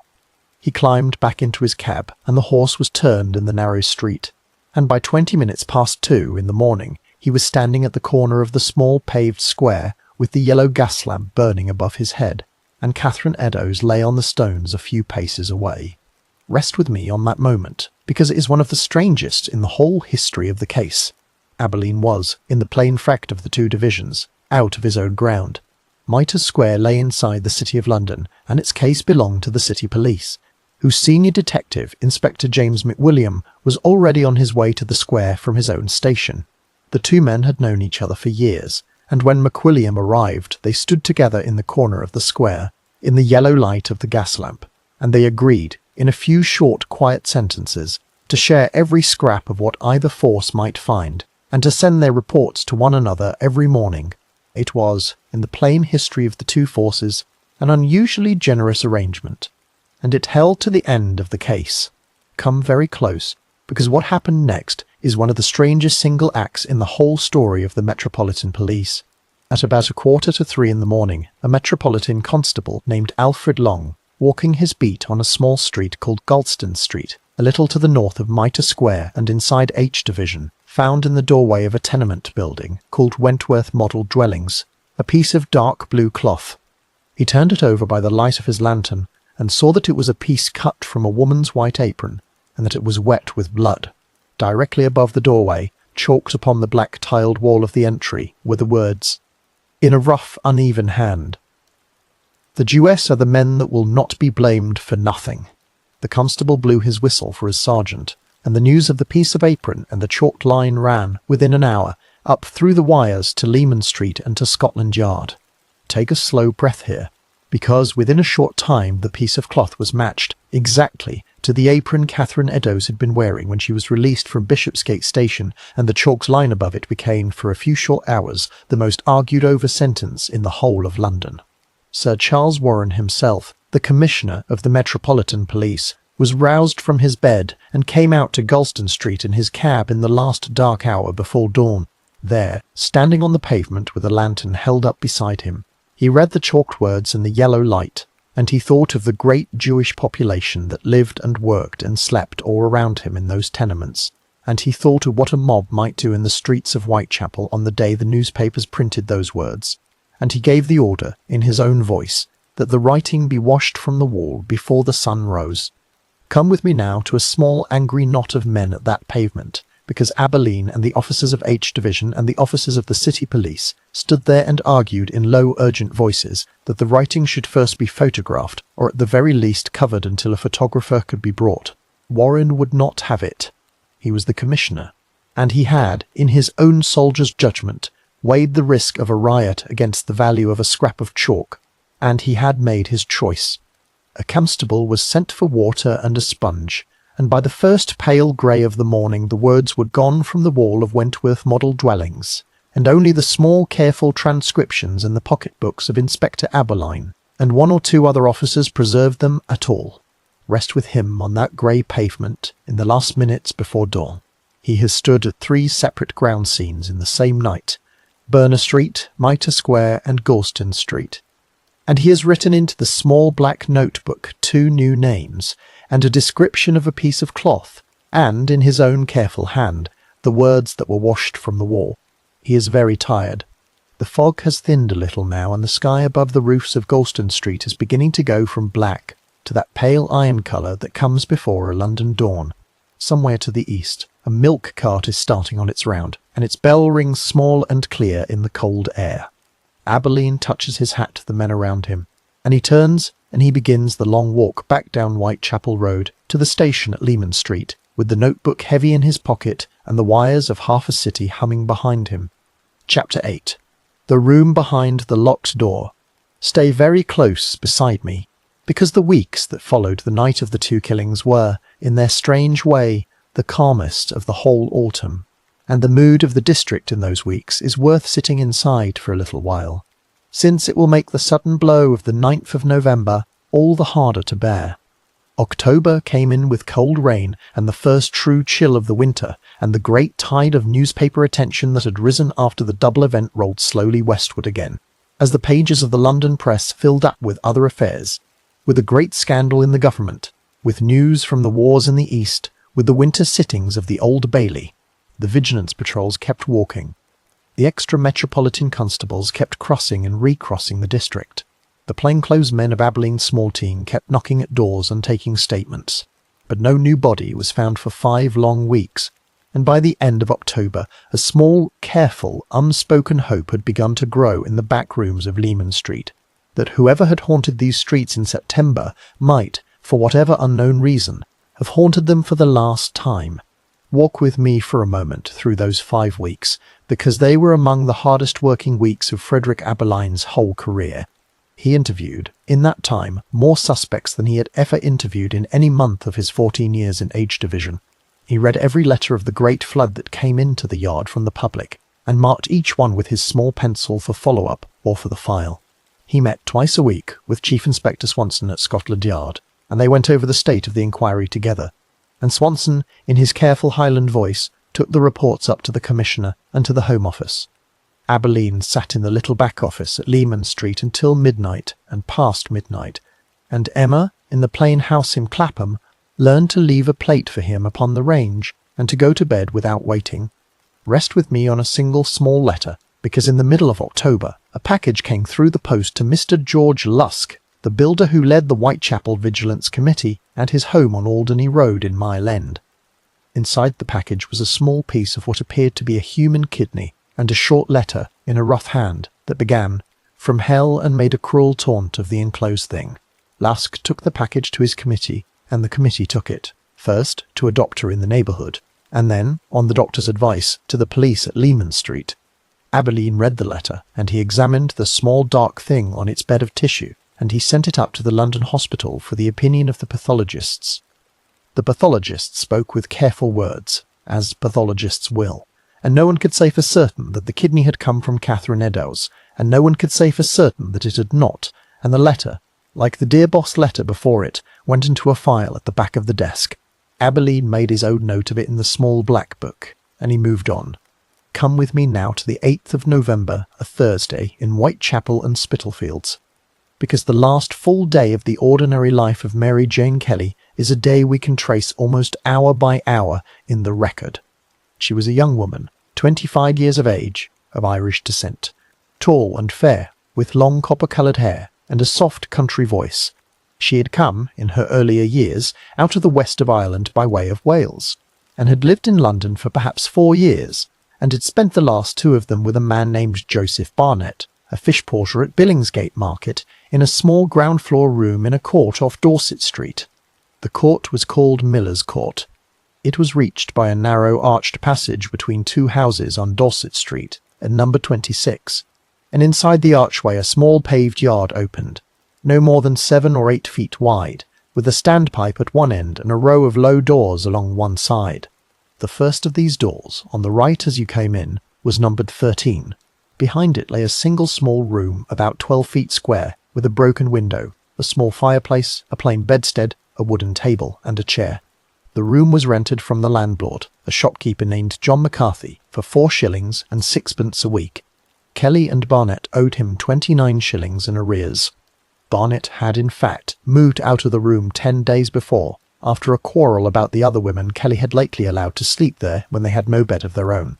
He had gone to a lodging house on nearby Bishopsgate, but the 2 of them were still on speaking terms, and he came to see her most evenings. On the evening of the 8th of November, he called at Miller's Court between 7:30 and 8, sat with her for a while in the small room, and left again by about 8, saying good night to her at the door. From that point onward, her movements can be traced only through the accounts of the neighbours in Miller's Court, and of a few of the women of Dorset Street, and of the drinkers in the taprooms round about. Walk with me quietly along Dorset Street on that cold, wet Thursday night, because the picture is worth holding in the mind. The gas lamps along the street were burning small inside their halos. The taproom of the 10 Bells, on the corner of Commercial and Fournier, was busy with the trade of the day end. The taproom of the Britannia, at the top of Dorset Street, was fuller still. A drift of cold rain came down through the fog in patient thin lines, and settled on the shoulders of every coat that passed. Mary Jane Kelly was seen, at various hours of the evening, at both public houses, and was seen on Commercial Street and on Dorset Street in the company, at different moments, of 2 or 3 different men. At about 1:45 in the morning, a woman named Mary Ann Cox, who lived in a room in Miller's Court herself, saw Kelly come home to number 13, with a short, stout man in a shabby overcoat, and heard, through the wall, the sound of Kelly singing an old Irish song softly to herself. The song was a slow one, a violet from Mother's grave, in the plain sad tune of the time, and Mrs. Cox heard it drift on for some little while before it stopped. Rest with me in that thin silence, because after Mary Ann Cox's account the record grows uncertain, and the exact hours of the last morning of Mary Jane Kelly's life are argued over by the men who came afterwards to the ground. There were witnesses who spoke of hearing a cry in the small hours of the morning, of "Oh, murder," thin and quickly cut off. There were witnesses who spoke of seeing Kelly herself on the street later on, but their accounts do not agree, and the medical men who came later that day could not agree either on the precise hour at which she had died. What is certain is that no one in the small paved yard of Miller's Court saw her leave the room, and that when the cold grey light of the 9th of November rose over the roofs of Dorset Street, the door of number 13 was still closed, and the broken window was still closed, and the broken window was still covered from the inside by an old muslin curtain, and the small brown chimney gave off no smoke. Come with me now to about 11:15 on the morning of that Friday, because it is here that the story of the room comes at last to a hand at a door. The landlord, John McCarthy, needing his back rent, sent his shop boy Thomas Bowyer down the arched passage from the shop on Dorset Street to knock on the door of number 13 and ask for the money. Bowyer knocked. There was no answer. He knocked again, harder. Still no answer. He walked around to the side of the small room where the broken pane of the window looked out onto the yard, and he reached through the hole in the glass and lifted the muslin curtain a little way to one side, and he looked in. Stay with me on the boy at the window, because he did not, for the first long moment, understand what he was seeing. Then he did understand, and he dropped the curtain, and he ran up the passage and back into the shop, and John McCarthy, seeing the boy's face, went with him back down the passage himself and looked in through the same broken pane. And then McCarthy walked, without a word to Bowyer, straight up Dorset Street and along Commercial Street to the police station on Commercial Street, and he asked for the inspector on duty. Rest with me now on the great slow gathering that followed, because within 2 hours of that quiet knock at the door, the whole of the top of the investigation had come to Miller's Court. Inspector Walter Beck of H Division was the first officer at the door. Dr. George Bankster Phillips, the divisional surgeon, was there very shortly after, and he looked in through the window, and made his own quiet decision, and gave the plain order that no one was to open the door until the arrangements had been made for a photograph. Superintendent Thomas Arnold of H Division arrived within the hour, and a little later still, walking in from the mouth of the arched passage with his soft dark bowler in his hand and his overcoat wet with the drizzle of the morning, came Detective Inspector Frederick Abberline himself. Take a slow breath here and picture him at that mouth of the passage, because the moment sits, for many who write about the case, at the exact centre of it. He touched his hat to Inspector Beck. He spoke quietly with Superintendent Arnold. He walked down the passage into the small paved yard, and he stood for a long moment on the wet stones outside the door of number 13. He did not look in at the window. He waited. There was some discussion in low voices over whether to send for a pack of bloodhounds. The Commissioner had, some weeks before, ordered a trial of 2 dogs for police work, and there had been a proposal that dogs might be used to track a scent from any future ground scene. Word was sent up to Scotland Yard to ask if the dogs might be brought. Word came back that the trial had ended and the dogs were no longer available. And so, at about 1:45 in the afternoon, on the plain order of Superintendent Arnold, the door of number 13 was broken open with a pickaxe, and the officers of the Metropolitan Police stepped inside. Come very close, but stand with me at the door and not beyond it, because what lay inside that small room does not belong in this telling. What we may say is this. The men who went in were shown, in the plain hard light of a small back window, the terrible end of one young woman's life, done in a stillness and the privacy that the killer of Whitechapel had never before been granted. The floor around the bedstead was wet. The fire in the small grate had burned very hot in the night, and there were ashes in it that would later be sifted. The door of the room, when the officers looked at its lock from the inside, was found to be of the sort that shot its bolt when the door was pulled to from without, and any person leaving the room on that last morning could have closed the door and left it locked behind him without any key at all. Only Mary Jane Kelly, in the plain hard fact of the ground, had been inside the room when the door had last been closed.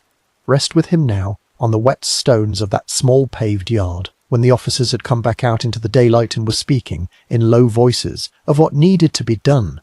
Abberline had, by then, walked the room himself and had written into the small black notebook, in the same careful hand as always, the name at the top of a fresh page. He gave his orders quietly. He set a constable at the mouth of the arched passage to keep the crowd back from the door. He sent word to the mortuary shed on Shoreditch High Street, so that a shell coffin might be brought.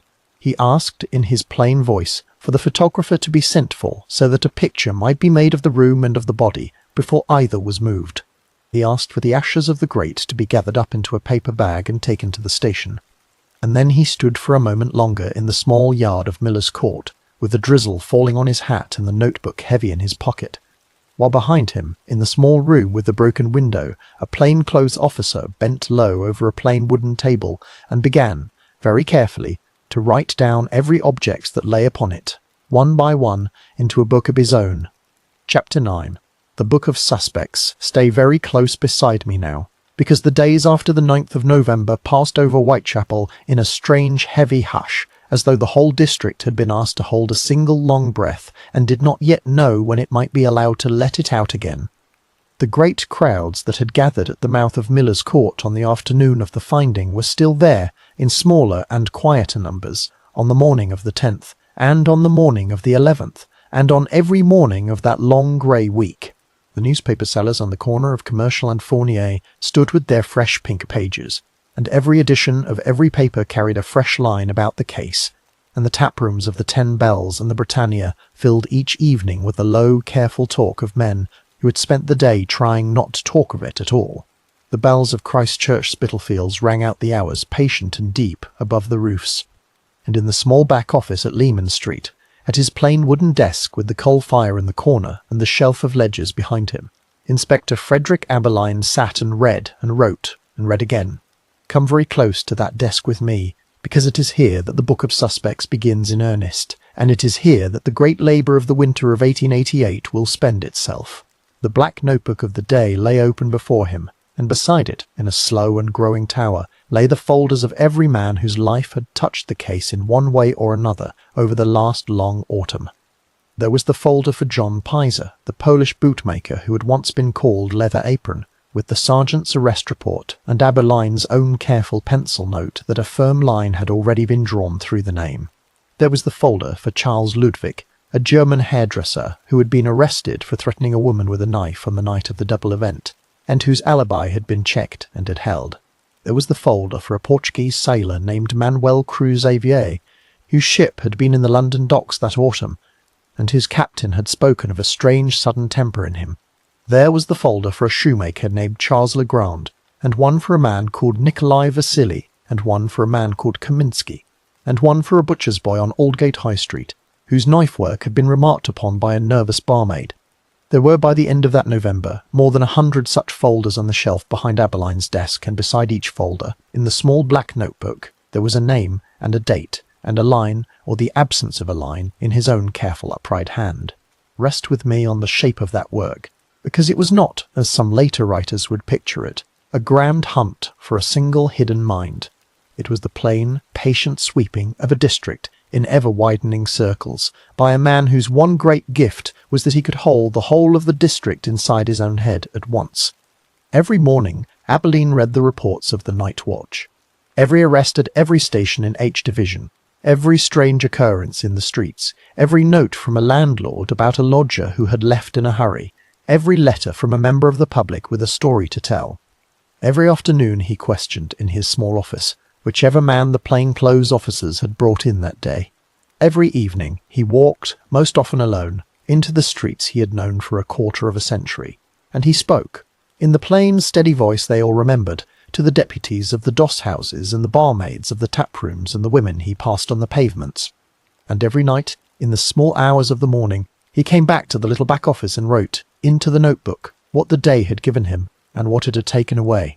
Take a slow breath here, because the December of that year brought a small, unexpected mercy to the district, and it is worth sitting inside the shape of it for a moment.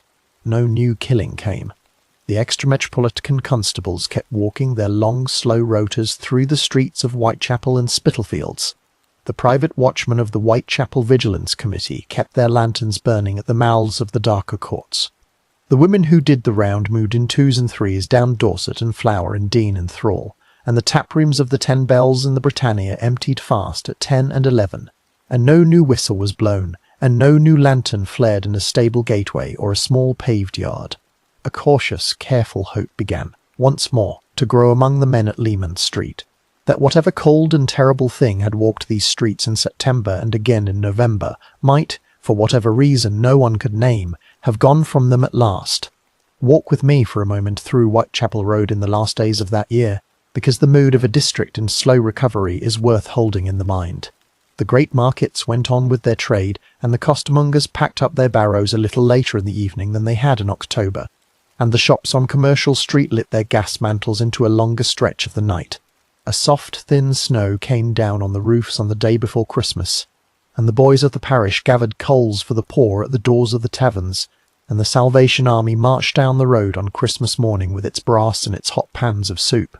The bells of Christ Church rang the old carols out into the frosty air, and in the small paved yard of Miller's Court a plain wooden shutter had been fixed over the broken window of number 13, and the door had been rehung with a new lock. Life, in that stubborn plain way of the district, went on. Come very close now to a small evening scene in the parlour of a quiet public house on Whitechapel Road in the first week of the new year, 1889. A gas mantle burned above a plain wooden table in the back room. On the table lay a pot of tea gone cold, a plate of bread and cheese half eaten, and a small black notebook, closed but not yet put away. 2 men sat at that table. One was Chief Inspector Donald Swanson, up from Scotland Yard for the evening, in a heavy overcoat and the soft felt hat, his careful Highland voice low and even. The other was Inspector Frederick Abberline, in his ordinary dark suit, his round face a little more tired than it had been in the autumn, his soft moustache a little more grey at the corners. They spoke, in low voices, of the state of the case and of the men whose names still stood, unlined, in Abberline's book. Around them in the taproom beyond the parlour door, the ordinary trade of a Whitechapel evening rose and fell. The clink of glass, the small laugh of a barmaid, the scrape of a chair against a wooden floor. And above the roofs the bells of Christ Church rang the hour of 9. Rest with me on the names those 2 men spoke of that evening. because the shape of them tells us much about the strange half-lit place the case now sat in. There was, first and always, the name of Aaron Kosminski, a young Polish Jew of the district, a hairdresser by trade, who lived with his family in a small house in Whitechapel, and whose behaviour, by the accounts of his own family and of the men who watched him, was growing stranger and darker with every passing month. He was a man who talked to himself in the streets, a man who ate scraps from the gutter, a man whose family had, more than once, feared for what he might do with his hands. He would, in a year or two, be committed to Colney Hatch, the great county asylum on the northern edge of London, and would spend the rest of his life inside its walls. Chief Inspector Swanson would come, at last, in his own careful private notes, to write the name Kosminski beside the case, and to say that in his own opinion the Whitechapel killings had stopped because that man had been shut away. There was the name of Montague John Druitt, a young man of a very different sort, the son of a Dorset doctor, an educated man of Oxford, a barrister of a small London chambers, and a schoolmaster at a private academy in Blackheath. In the very early days of December of 1888, Druitt had been dismissed from his post at the school for reasons that were never fully written down, and only a few weeks later his body had been pulled from the River Thames near Chiswick, weighed down by stones in his coat pockets.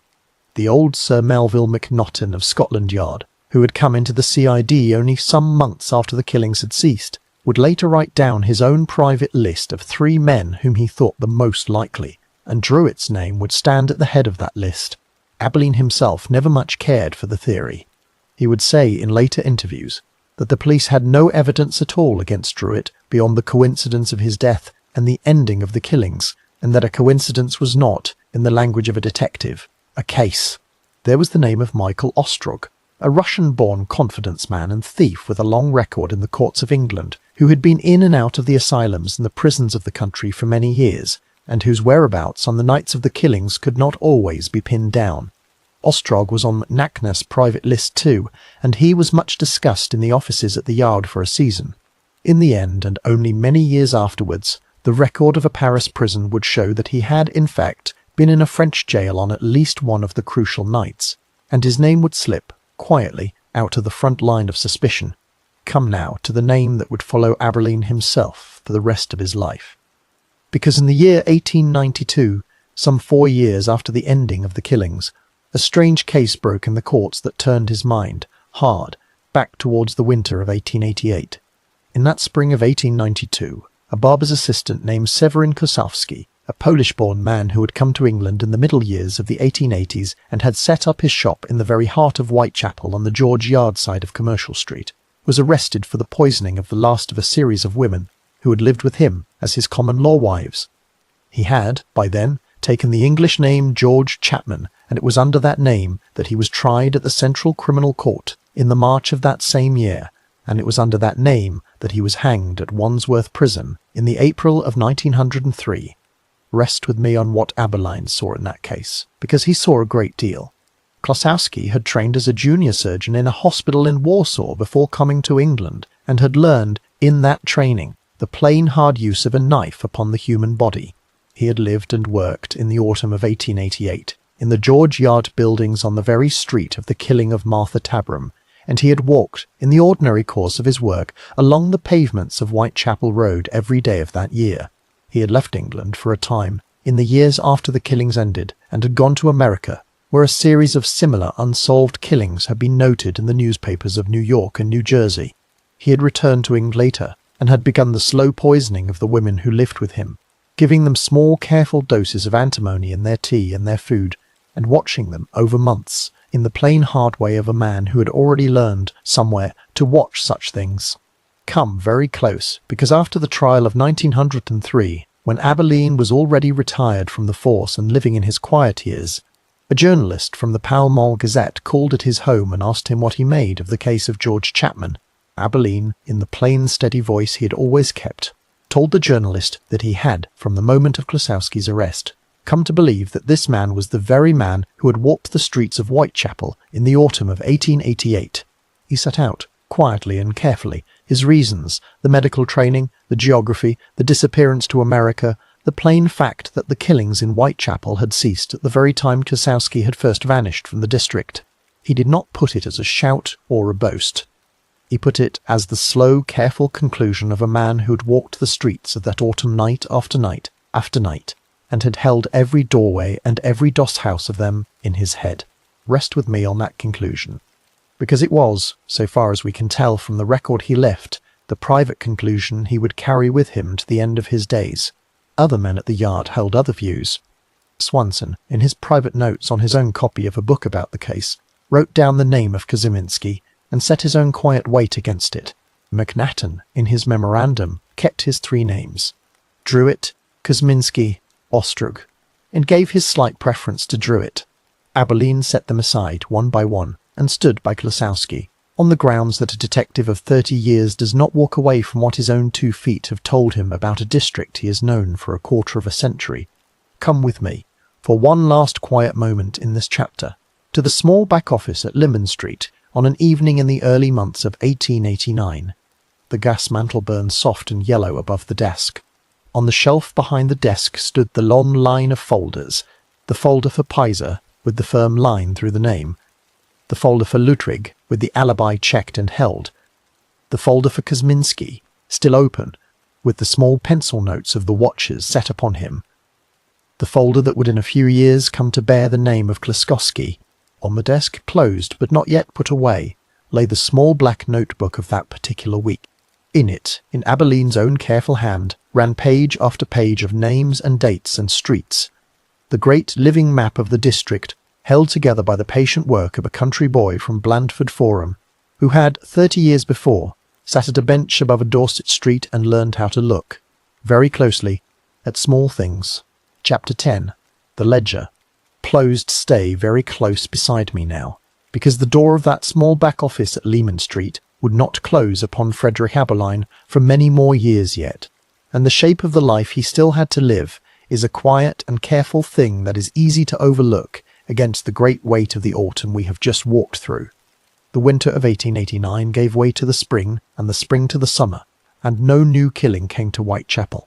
The extra metropolitan constables were one by one drawn back to their own divisions. The private watchmen of the Whitechapel Vigilance Committee kept their lanterns for a little longer, and then, as the fear thinned in the streets, folded their committee down into the quieter form of a neighbourhood club. The great crowds at the mouth of Miller's Court went home. The plainclothes men of Abberline's small team were sent back to their own duties in their own divisions, and Abberline himself, in the summer of that year, was called back at last to his desk at Scotland Yard on the north bank of the river. Come with me on that quiet return, because it was not the ending of his working life, only the change of its shape. He was, by that year, one of the senior detective inspectors of the whole Metropolitan Police, and the years that followed brought him a steady tide of cases from every corner of the country. He worked, in the early 1890s, on the great scandal at the house on Cleveland Street, in which a number of gentlemen of the West End had been found to be visiting a small private establishment for immoral purposes, and in which the papers of the case had reached to the highest offices in the land. He worked on frauds in the city, on burglaries in the great houses of Belgravia, on quiet, delicate matters in the counties that came to the yard through the letters of chief constables. He was promoted to chief inspector in the year 1890, and he took his place at the long table in the first-floor room, with a chair a little nearer to the head than he had held before. Walk with me for a moment through those quiet years, because they were, by every account, the calmest of his long career. He came home each evening on the omnibus from Whitehall to Clapham, and Emma, in the plain house on Mayflower Road, had his supper waiting on a tray. He read his paper by the fire in the front room, and he did not speak, if he could help it, of the work of the day. He kept his notebooks in a locked cupboard at the back of the room, and he added to them, on the quieter evenings, the small, careful notes that a working detective makes about the cases still unfinished on his desk. On Sundays he walked, in his ordinary dark coat and his soft dark bowler, to the small local chapel. And he sat in a plain pew with Emma beside him, and he sang the ordinary hymns in the ordinary quiet way of an English country boy who had never quite lost the shape of his Dorset childhood. Take a slow breath here, because the great question of when a working man should lay down his work came, in the end, to Frederick Abberline as it comes to every man. In the spring of the year 1892, at the age of 49, and after 29 years and a little more of unbroken service in the Metropolitan Police, He sent up his letter of resignation to the commissioner. The letter was received with the ordinary courtesy of the force. His pension was calculated on the ordinary careful table of the Home Office. His warrant, number 43,519, was signed off, at last, at the same office where it had been signed on, 29 years before, 3 days short of his 20th birthday. A small supper was held for him in a private room at a public house not far from the yard, and his brother officers gave him a heavy silver clock and a set of good silver spoons, and Chief Inspector Swanson said a few careful, warm words in his soft Highland voice, and Abberline, in the plain, steady voice they all remembered, thanked them and touched his blast to theirs, and took the omnibus home to Clapham. Come now, with me to the second working life, he began not long after, because a man of his skills does not sit long at his own fireside without the world coming to find him. Within a year or two of his resignation from the Metropolitan Police, he had joined the London office of the great American detective agency founded by Alan Pinkerton, whose men had made their name in the tracking of railway robbers and of political cases across the whole of the United States. The Pinkerton office in London, in the middle years of the 1890s, was much concerned with the doings of certain gambling houses and confidence men who moved between the great hotels of the Riviera in the south of France, and Abberline was, on and off through those years, sent quietly across the Channel to the coast at Monte Carlo and Nice and Cannes. There, in a plain grey suit and a soft dark hat, with a small leather case at his feet and a small black notebook in his coat pocket, he sat at the edges of the great gaming rooms and watched the play and the players, and reported in careful letters to the office in London. Rest with me on the strangeness of that picture, because it is worth holding for a moment. The same round face and the same great walrus moustache that had stood at the mouth of Dutfield's yard in the fog of a September morning now sat, in the warm south, at the edge of a great gilded room where 100 candles burned in a long crystal chandelier, and where an orchestra of 6 pieces played a soft waltz in a corner. The same soft dark eyes that had looked down at the whetstones of Buck's Row now watched the fall of a small ivory ball into the numbered slots of a roulette wheel, and the same careful hand that had drawn the firm line through the name of John Pizer now wrote, in the small black notebook, the name of a French confidence man who had lately been seen at the tables of the Hôtel de Paris. Abberline did that work for some years, and he did it well, and he came home each winter to the house in Clapham, and to Emma, and to the small local chapel and the front room with the fire. Walk with me now in the very last of his working life to a quieter town. In the year 1904, Frederick and Emma Abberline sold the plain house in Clapham and moved to the south coast, to the pleasant seaside town of Bournemouth, whose long promenade and gentle shines had by then become one of the favourite retirements of the middling professional class. They took a house at Estcourt Road, in a quiet neighbourhood of red brick and small front gardens, and they set up their books and their photographs and their heavy silver clock in the front room, and Abberline at last laid down his notebook for good. He walked, in his ordinary dark coat and his soft dark bowler, along the promenade in the mornings, and he read his paper on a bench above the sea in the afternoons, and he went, on Sundays, with Emma to the small local church a few streets from their door. Come very close for a moment, because in those quiet Bournemouth years he was, from time to time, called upon by a journalist or a writer who had come down from London to ask him about the great case of his career.